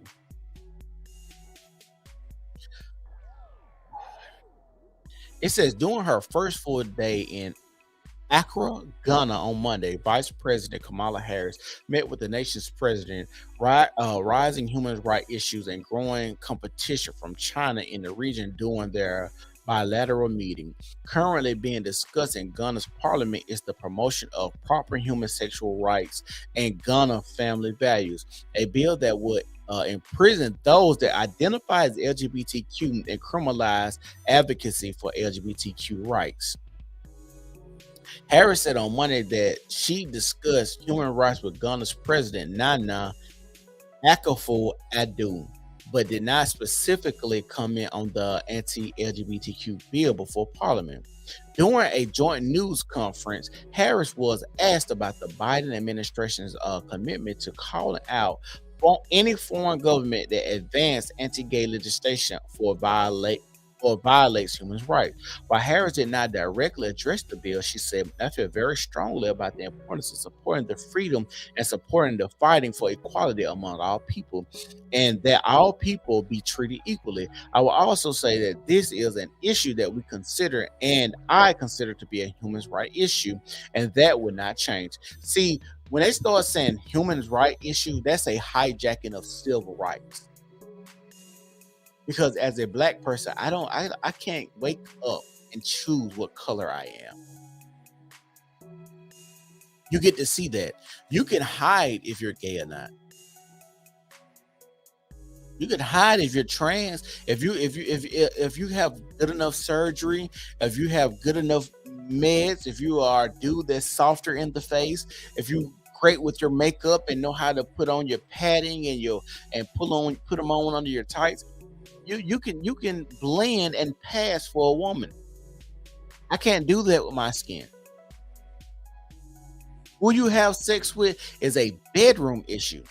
I don't even know why you want to be publicly when it comes to sexuality. And like I tell you, once again, y'all remember Uncle Luke went to the Supreme Court about stuff they were doing with the women that was heterosexual. So I don't want to hear this talk about the only reason you're saying something is because it's about gay people. No, when it was heterosexual, when it was a man having women bent over, shaking their butts, playing with their coochie on camera, and Freaknik and all of this type of stuff. No, the Supreme Court, they had to go to the Supreme Court to say, hey, you need a parental advisory on your music if you're going to continue to do this. Because we have impressionable kids, and this is not acceptable in American society because we view sex as something that's supposed to be sacred because it's a Christian-based society, and sexuality and how people have sex is supposed to be pure with their husbands and their wives.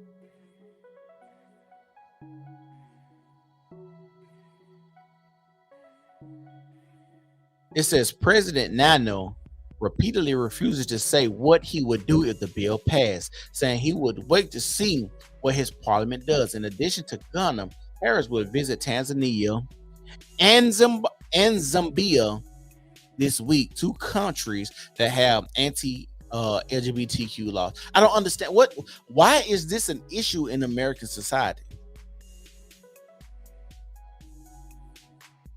And I tell y'all, every time you have someone that considers themselves to be a liberal or on that side, they always feel like black people need so much help to decide what they need to do in life, even when it comes down to sex. Them people been having sex in Africa for the longest. You don't think they know if they like men or women, or if they society swings that far to be acceptable to LGBTQIA laws? This is what you got to answer. You don't think Africans know, hey, we got 1% of people who actually identify as gay, so there's really no need for us to pass these bills to be supportive to LGBTQIA laws. They had one lady get on here. I watched her video. She said, I see how the LGBTQIA laws are going in America, and we don't want that here.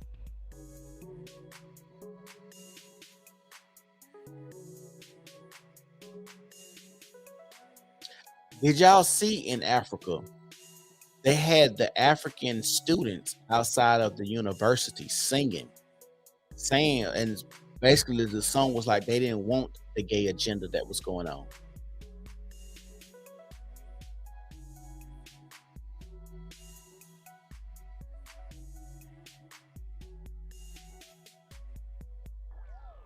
They said they didn't want the gay agenda that was going on. Later on Monday, Harris visited Vibrate Space, a community recording studio with actors Idris Elba and Sheryl Lee Ralph. I'm already suspect about Idris Elba because when COVID hit, he was like the first dude to come out, celebrity. I got COVID. Yeah. Like, bro, what the fuck? Why would you want to be the first person to come out and say, I got COVID? One of the first people to say that, and we don't know what the fuck this shit is. Your reputation collectively, all of the artists, everything that you have done is an international reputation, Harris told the group of Ghanaian artists, including Baba J and Ashes Live. Elba said he thinks the trip is going to be significant to Black Americans in the United States. See, they always come back. I tell y'all, they always use Black people, civil rights to push the most heinous, degenerate, degrading stuff they can push in America. Black people have to be attached to agendas to get them passed. Why you think when feminism was going around, they had to get the Black women, hey, y'all need to jump on this bandwagon too.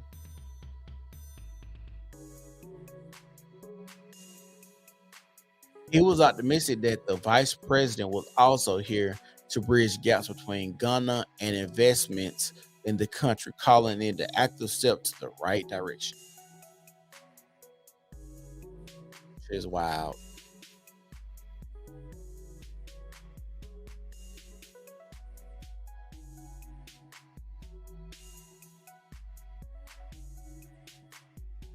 This is wild. If you're watching, y'all make sure y'all like the video, share the video, subscribe, tell a friend. We growing over here.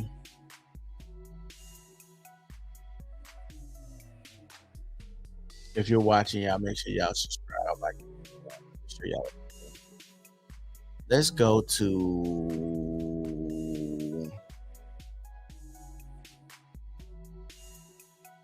Let's go here. $100 for anybody that can define what queer is. Darius said queer means strange.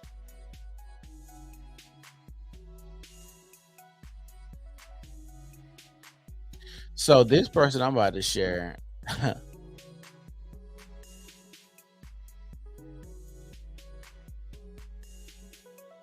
on, I'm gonna show them. This is another transgender, trans woman.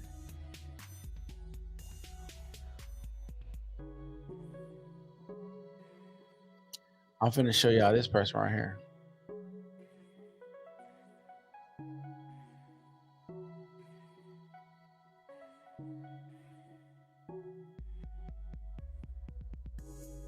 Dang, I wish my video would have showed the other one because I wanted y'all to see their arms. I'm 23 years old from Arizona, and I'm Allie, better known for Al Weezy. I'm 23 years old from Arizona, and I'm your certified baddie.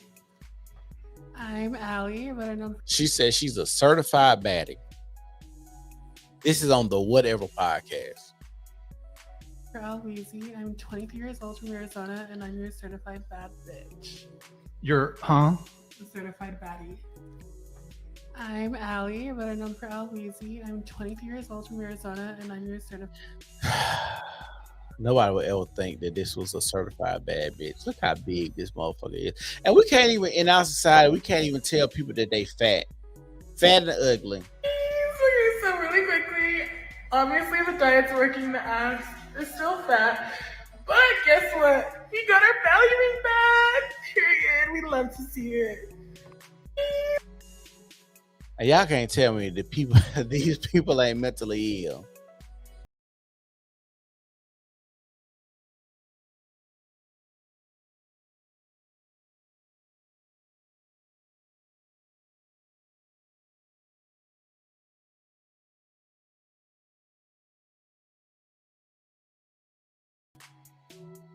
There's, you said they had them on Sesame Street.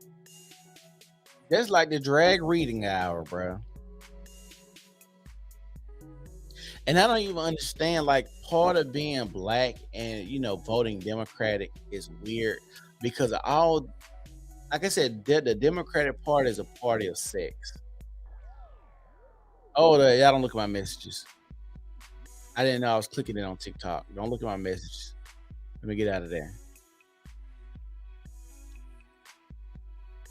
Yeah, but they got drag reading hours. Let's see if I can find it on TikTok while I'm over here. I'm pretty sure they should have it. Drag reading hour. Hold on. There you go. Hold up.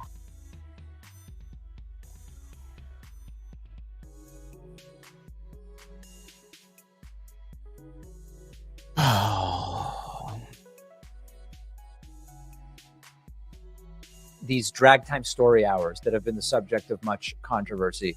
I admit I've never been to one. Is it simply that there are drag performers reading to kids? Like, is that it sounds pretty innocuous to me. Really, it is drag queens reading books to kids. And it's not like they just drop a busload of kids off at this place. Their parents are with them. And that's the biggest thing for me too, is these people speaking out against it and protesting it. It's like, well, you're not their parent. And if we tried to parent your kid, you would be complaining about this is my kid. I'm going to do what I want.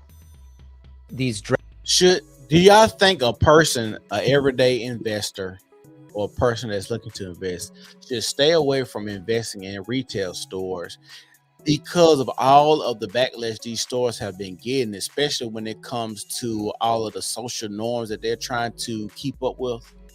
When it comes to Black Lives Matter, when it comes to gay agendas, when it comes to anything in any movement, any, anything, do you think y'all investors should stay away from that?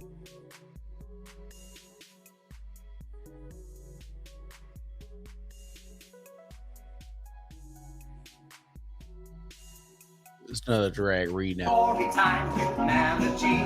Come and hear a story with me. Not who you want to be, who you are. Learn these lessons and we'll go far. It's story time. Story time.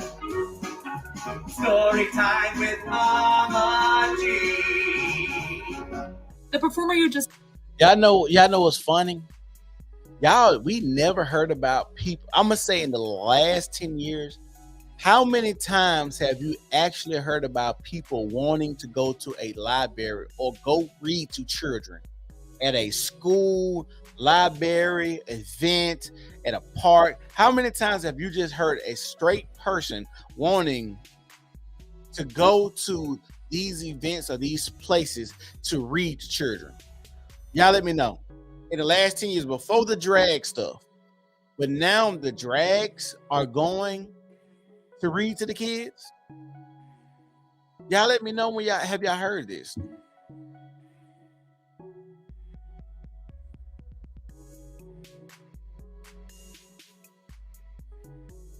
Saw is Mama G, an English pantomime performer and drag artist in the United Kingdom, and they were doing a drag queen story hour in Liverpool. And all I could see happening there were children who were engaged, having fun, and learning. What about that exactly was inappropriate? That is what is being banned across America right now. It just happened in Tennessee. That is what the right is freaking out over. This non-issue. It is just transphobia. It is queerphobia. If you really think that is inappropriate for children, get a grip. Come on now. Can we? If the thing is, that community is so disingenuous. Because the whole point of that community is about who I want to have sex with. You can't be gay if you're not a man that's attracted to men. I want to have sex with men. You can't be lesbian if you're a woman who don't want to have sex with women. You can't be bisexual if you don't want to have sex with both people or attracted to both people. Then you got all the the pansexuals and the queer or whatever that fuck that means, and you have all of this stuff, and it's like, bro, what is going on? What's going on? Y'all are being disingenuous. Just, it's harmless, but this person has got the gay colors on, and we know that when you have these pride colors on, it's about sex. Why are you advertising anything sexual when it comes to children? Why are you advertising anything when it comes to children?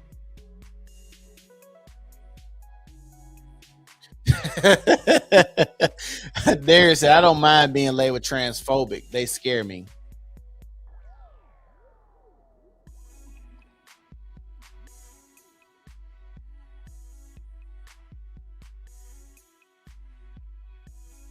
Let me put this up there.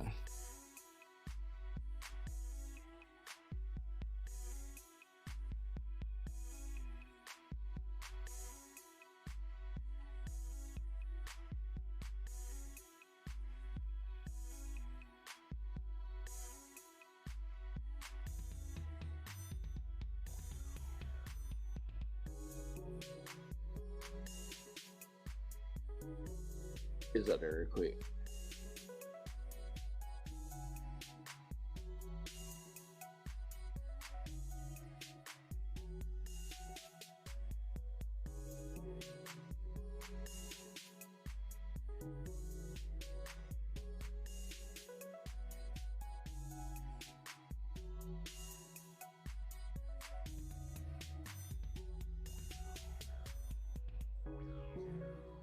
Oh boy.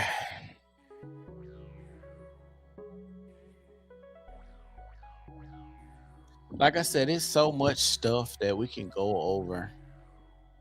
Y'all got any articles y'all want to talk about real quick when it's pertaining to this trans issue? Anything new that I might have missed today? We talked about a lot of stuff.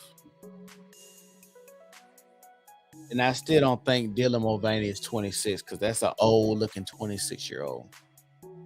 But they, I'm gonna say this: he is white, so they say black don't crack. So he is white, so it has a lot of makeup on too. So I don't know if that adds years to his appearance.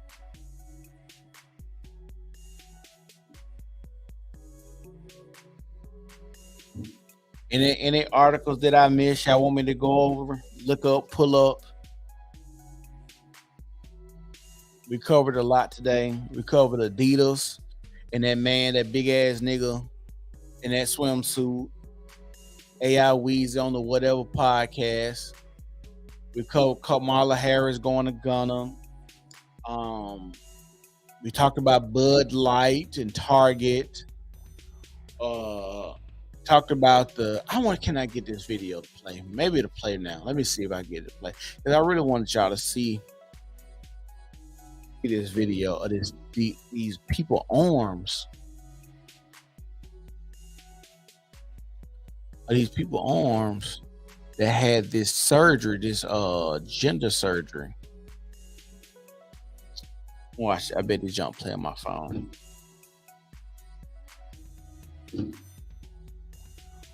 Hold on.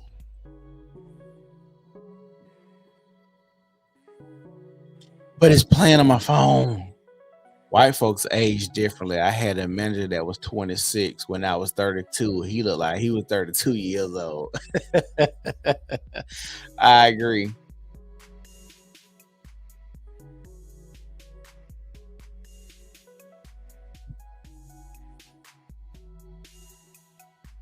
Man, this shit still don't want to play.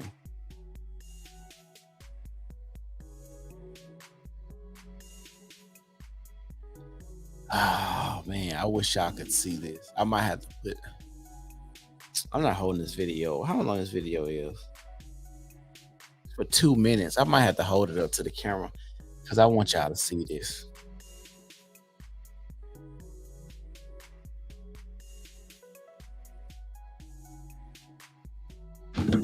I want y'all to see. Hold on. Let me see if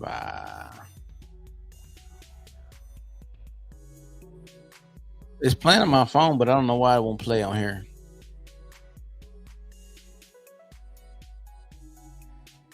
I'm gonna try to see real quick. Boom, boom, boom, boom. Hey, y'all hear that background music? Trans rights make me laugh. The hustle and grind. Why you say that make you laugh? That hustle and grind life. Why it make you laugh? I think it's a joke, but I think most people are taking it as a joke at this point. But I'm trying to figure out why you think it's. What article? Do you have any articles or videos or anything you've seen lately that needs to be played?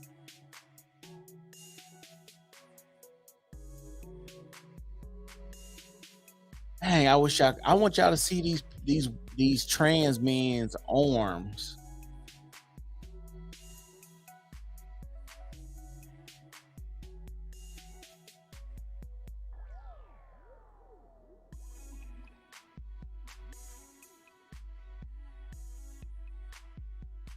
Oh my God. Hold on. I got to show this one. Y'all, look. See, this is the stuff that what the? Oh, man. Bruh. I'm going to play this back from the beginning. Like, dog. Like, bruh. What the hell? I began identifying as transgender at age 11, started hormone replacement therapy at age 17, and by age 19, I had a double mastectomy. Like, are y'all seeing the amount of scarring around this woman's breast? Beyond the silliness of it all, I got it, dog. The first time a fake chick causes her any harm, we go deep in the woods to dig a hole. That's funny. But look what's going on with this person's body. Like you're really doing this you're really mutilating yourself to achieve something, and you still won't ever feel like a man. Next month, I will be 21 years old. When I heard, oh no, 21. This is an old looking 20. I think trans people just look old. Maybe trans people age differently because of the mental pressures and stress and, you know, coming out as trans and stuff. Trans people might just age bad. Maybe it's trans. Maybe it's trans ageism. I don't know. Maybe they lying about their age too. feelings of wrongness associated with being a girl had a name. It was very attractive to me that I felt very understood for the first time in my life. We hear a lot. Bruh, ain't no way this person is 21 years old.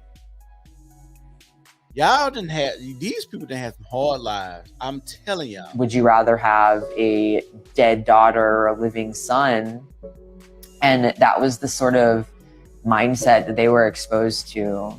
We started going to a support group. In this group, they had a subgroup for transgender youth. There was also a nurse practitioner in the group whose child was transgender. And ain't no way in hell this person is 21. Maybe she trans age too. Maybe she telling us she's 21 and really not. But if she really is 21, like, god damn. I ended up going to see him. Within my very first visit, he gave me a prescription for. If y'all watching, y'all make sure y'all like the video, share the video. It'd be greatly appreciated. Thank y'all. Testosterone. I was on 11 different prescription medication. 11? And all of these were maintained by the same nurse practitioner. My surgeon had given me a checklist of here's everything you need. Here's some recommendations of things to say. It was just sort of spoon-fed to me. Afterwards, I began to suffer major complications.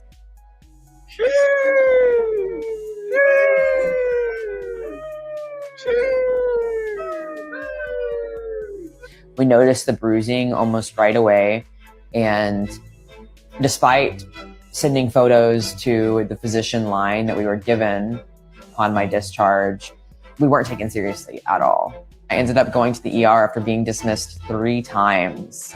That was pretty horrific. I spent 8 hours in the ER by myself.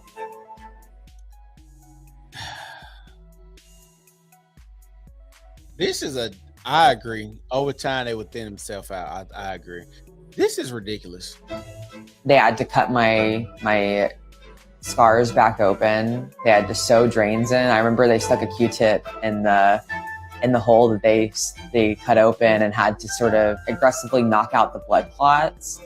I just remember being on 0 pain meds at the time. My surgeons didn't think it was that big of a deal, but at the same time, I knew that I had been gaslit. Like, this was not normal. I, as a 19-year-old, should not have been going through that. I mean, after that, I continued to live as a man for 6 months. Hold on. So you went through the surgery to still look like you have breast here? That was a horrible job that they did. Like, were you still like developing breast or what? Like, I don't even know how double mastectomies work. Like, do they take it all out? Because you still got like some A cups right here. I began medically detransitioning before that ideological detransition because vaginal atrophy, the hormone fluctuations that were not just monthly, but weekly, were just too much for me. I'm not sure whether or not I'm fertile. The rate of complication for fertile. Now you're trying to have a baby?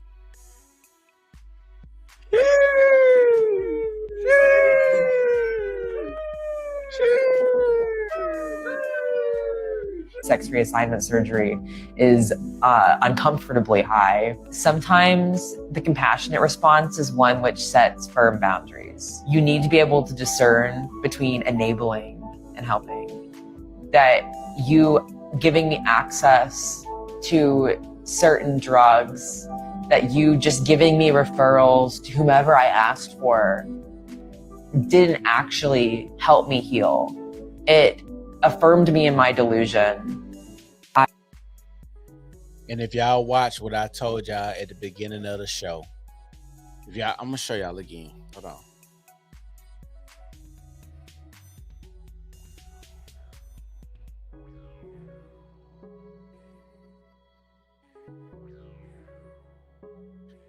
Two-Face, Harvey Dent from Batman,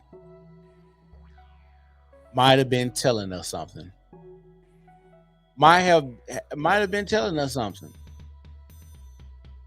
Or it might have been telling us people was going to struggle with their identity all along. And all the scarring on her body looks just like this man's face. And if I could have got that other video to play of the trans men and how they take the skin off of these women's forearm to give them a penis, it looks like this man's face. Batman was trying to warn us all along that this trans thing was going to be an issue. This is crazy. And trans people, I don't know who crazy. Is the trans people crazy or the people that go along with the trans stuff?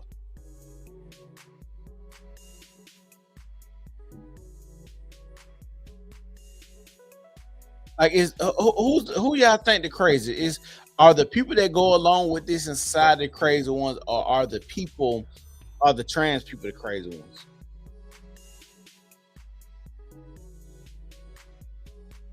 A trans activist left a bunch of weird crap on my Facebook business page that even after turning it on and saying the person was never a client, they left it there.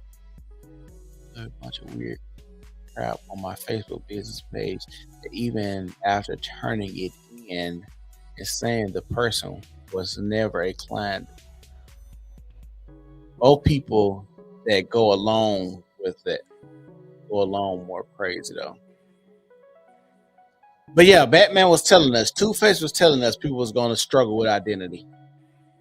And all of the scarring and stuff that these trans people have to go through to actually have scars on their body to look like Harvey Dent's face or Two-Face lets me know they were on to something.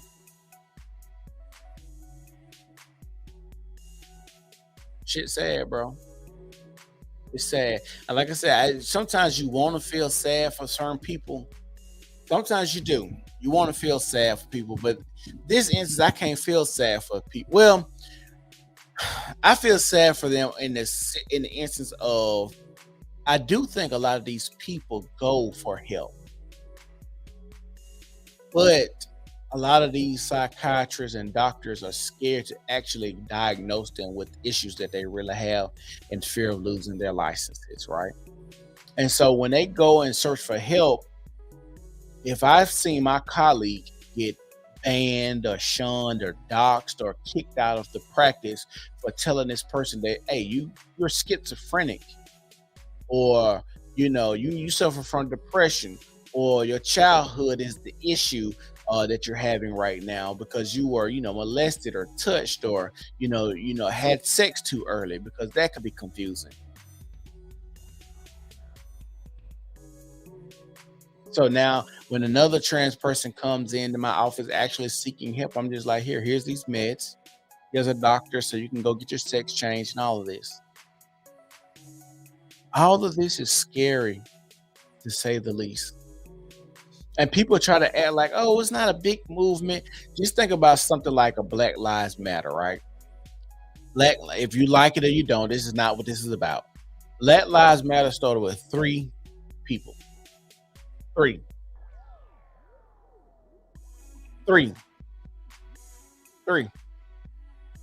Black Lives Matter started with 3 people.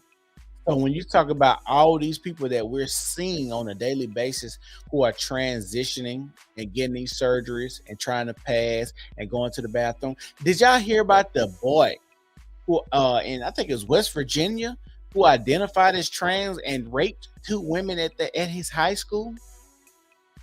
As a matter of fact, let's look at it.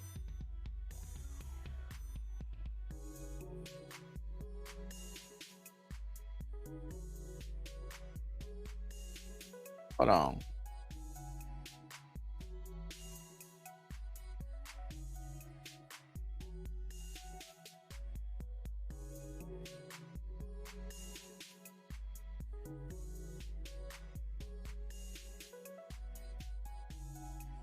Yeah, it was in Virginia.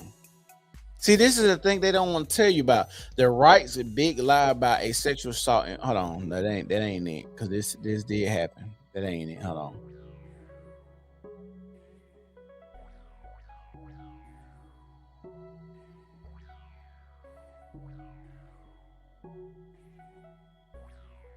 Okay, Daily Mail. Woke Loudoun County Superintendent. Let me share it so y'all can see what I'm reading.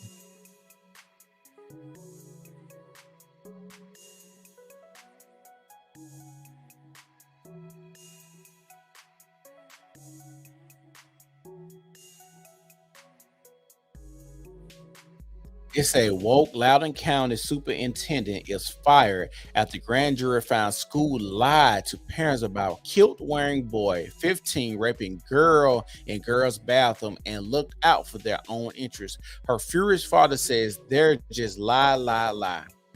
The school board fired Scott Ziegler from his role after the report came to light.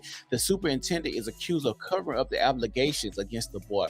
The father of one of the victims slammed the grand jury for not having more teeth. He hopes more repercussions are set to come from the Loudoun County District. A 15-year-old boy was sentenced in November for assaulting 2 teenage girls. He attacked them in May and October last year, raping one in the bathroom stall. The teenager assaulted the second girl after switching schools. It comes after the mother of the boy defended his actions to the Daily Mail. A superintendent has been.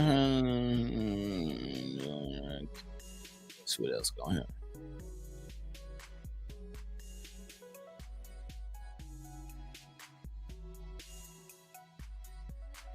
He was fired in a unanimous decision by the board shortly after a closed 2.5-hour session on Tuesday night, the day after the report was published. Loudoun school spokesman Wayne Bird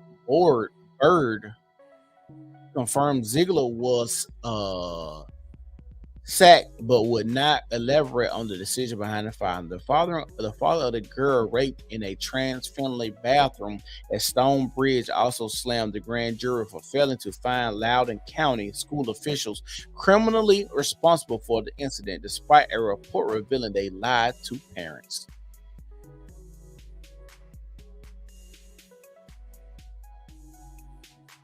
This is sad. How many men do you think would identify as women to be in female driven spaces so they can commit heinous crimes like this? This is a person that did this twice, and his mother defended his action.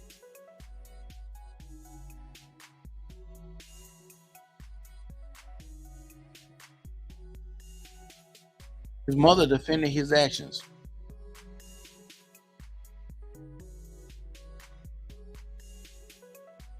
I feel sad for kids because instead of getting the help they need from psychologists, they are being used as a pawn in a well-played chess match, and first piece get discarded as pawns. I agree wholeheartedly, and this is sad. I think people don't really care about kids. I'm just gonna say that people really just do not care about kids like that. See this? They just don't.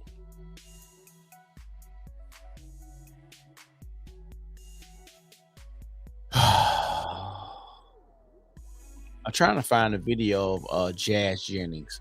Jazz Jennings is another trans, and I think he's back identifying as a male, but he was identifying as a girl. Let me see if they got the clip on here. Let me show y'all. But with her, I'm worried about like her mental well-being and her dilation. The minute she leaves my house, we have a dilation problem. That is a concern. When you don't have that watchful eye, they tend to go back to old patterns. I have woken Jazz out of a dead sleep and taken the dilator and put the lubrication on it and said, here, you take this and you put it in your vagina. If not, I will. But Jazz is bad, even when I'm home once a day. I would be so mad if she goes away to college and that thing seals up. I will wring her neck. Can you imagine? No, I can't imagine. Did y'all hear what this crazy ass woman just said? If her son's vagina closes up, she's gonna wring her son's neck because he's not dilating, because you have a open wound. But with her, I'm worried about like her mental well-being and her dilation. The minute she leaves my house, we have a dilation problem.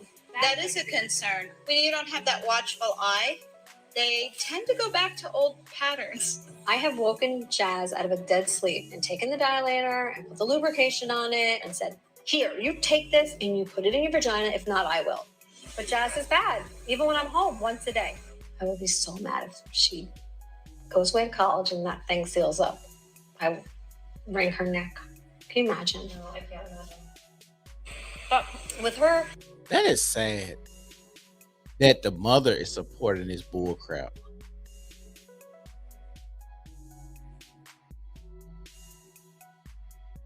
Derek said that subject right there hit home with me. This happened to my son at school. I just found out yesterday. I've been sad since I feel like a failure because I couldn't protect him. He lives with his mom. Damn, bro. I hate that for you. I hate that for you.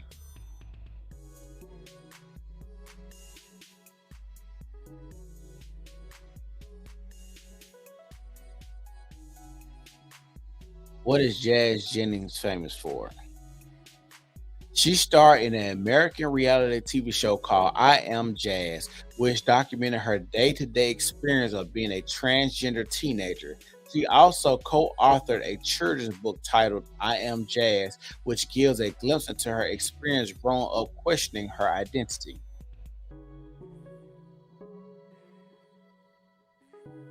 This is Jazz Jennings right here. Damn, she done gained a lot of weight, or he done gained a lot of weight. I think Jazz is now identifying as a male again. And I think he is dating a woman now.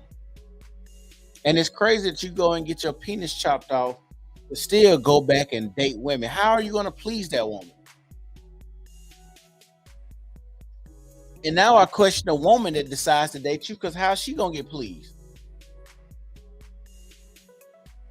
There's so many questions to be asked that's going on right now. Too many.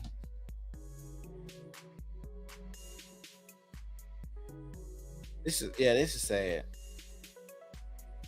So Darius, what are y'all doing about that situation?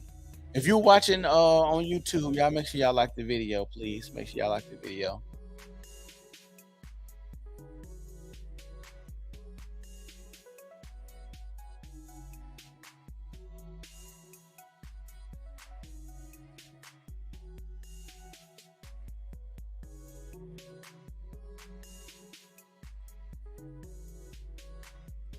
Hey, it's 10:30. I ain't know it is late.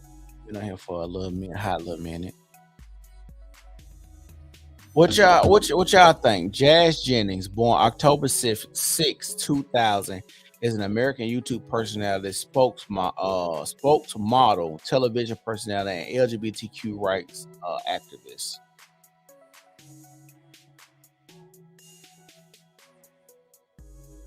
Jennings is one of the youngest publicly documented people to be identified as transgender. Jennings received national attention in 2007 when an interview with Barbara Walters aired on 2020, which led to other high-profile interviews and appearances. Christine Conley, a member of the board of directors for Boston Alliance of Gay, Lesbian, Bisexual, and Transgender Youth, stated she was the first young person who picked up the national spotlight, went to TV, and was able to articulate the perspective and point the view with such innocence. Pressing charges, they went to authorities and are awaiting an investigation results. told you this is about kids. This is in its infancy. The engineering a very exclusive governing-backed club filled with mostly lawyers.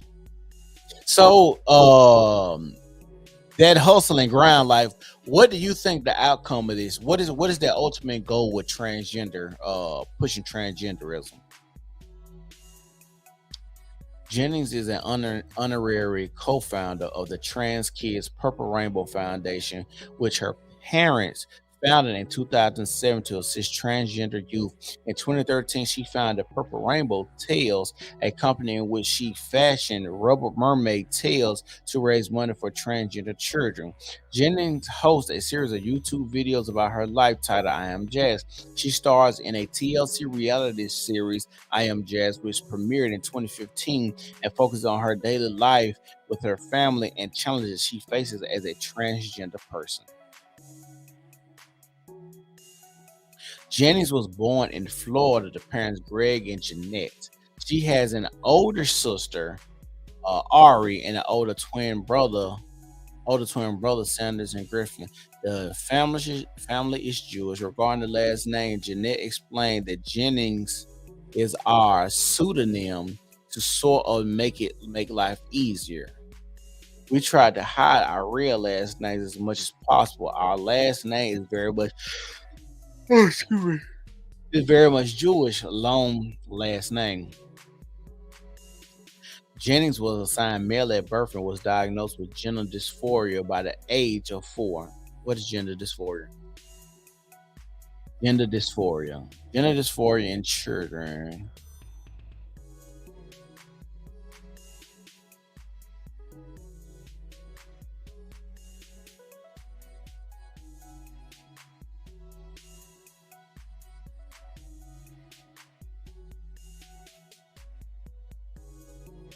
Man, this is crazy.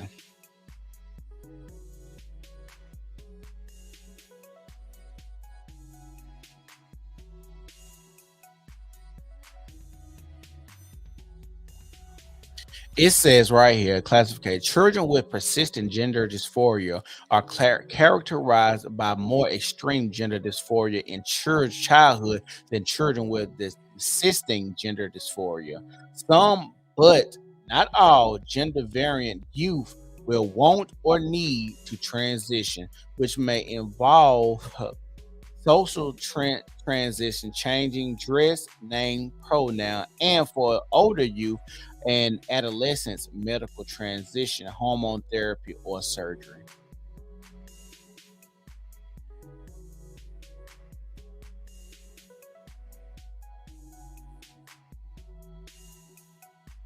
Let's see, suicide rate.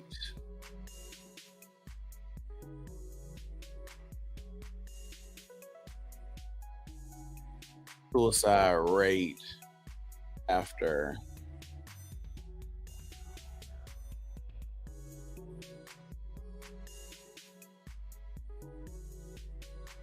let's see what we can come up with. Suicide related outcomes following gender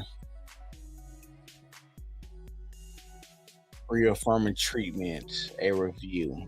I hope they just give me a number.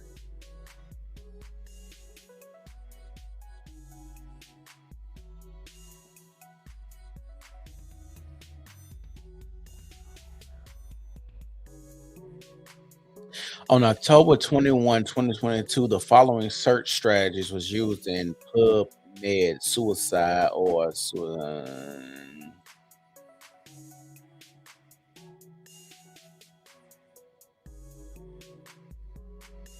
oh, it's not just gonna give me a. Let me go to another one.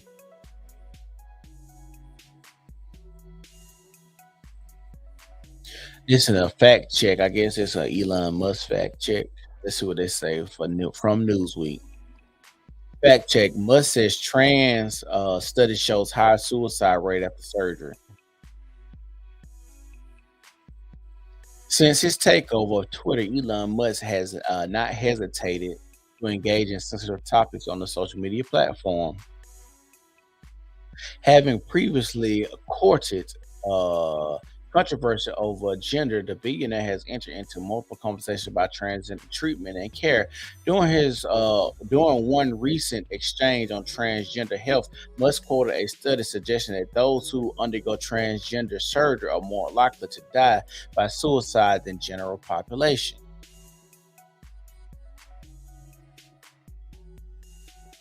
Tweet by Musk posted on April 25th, 2021, viewed 1.2 million times, claimed that a comprehensive study in Sweden showed that 6 reassigned persons showed increase in suicide.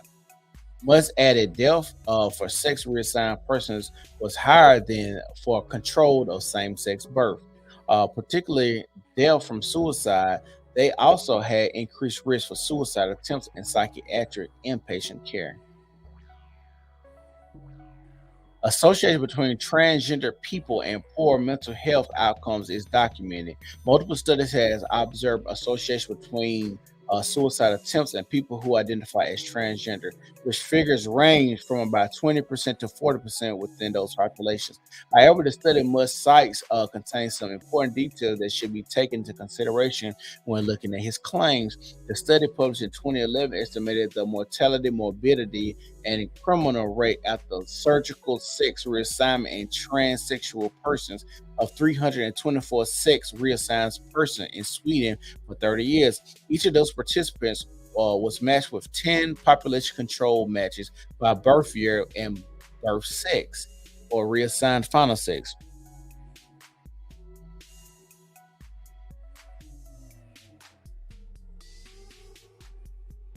Data which was taken from health and population registers in Sweden found that those who had their sex reassigned were more likely to have died by suicide, made a suicide attempt, or have been psychiatrically hospitalized. The paper stated this highlights that post-surgical transsexuals are a risk group that need long-term psychiatric and somatic follow-ups. Even though surgery and hormonal therapy alleviates gender dysphoria, it is apparently not sufficient to remedy the high rates of morbidity or mortality found amongst transsexual persons. They still ain't giving us a number.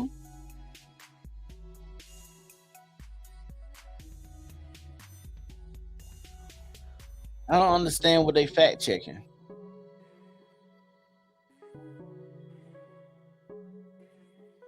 That's why they need all the alphabets together to create that false sense of family. That's why they still killing themselves. Can't use them same talking points. They got plenty of protection, yet still killing themselves, even though they aren't getting ridiculous the same way. I guess ridiculed the same way. I agree.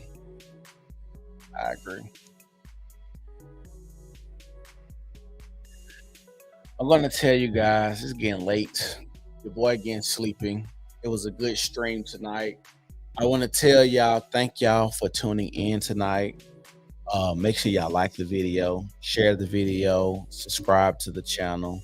We're growing. We're going to try to hit 100,000 subscribers by the end of this year. We got 6 months. I'm trying to stream every night, trying to get on it. And we're going to do this. You know what I'm saying? We've been doing 2 hours a night. Like I said, y'all make sure y'all like it. It's the New Normal Podcast, a place where we talk about. Thank you, Darius. Thank you. But it's the New Normal Podcast, a place where we talk about what people are thinking. And I'm not scared to talk about it. You know, we need to talk about it. We need to address it. Like I said, if y'all, this New Normal Podcast, if y'all need to talk about or want me to discuss a topic, y'all make sure y'all go and email me. I'm very responsive on my email, so make sure y'all email me. Go on Twitter and subscribe and follow my Twitter page, the New Normal Podcast on Twitter. It's the same logo as the one on YouTube. Go to IG, do the same thing, and go to TikTok, do the same thing. I want to tell y'all once again, thank y'all for joining in and interacting with me. Don't be a stranger. I'm gonna try to do this. 8:30 is gonna be my time. I'm going to do this every night. And we out. We're gonna end it right here. Thank you. I love you guys. Y'all take it easy. Peace.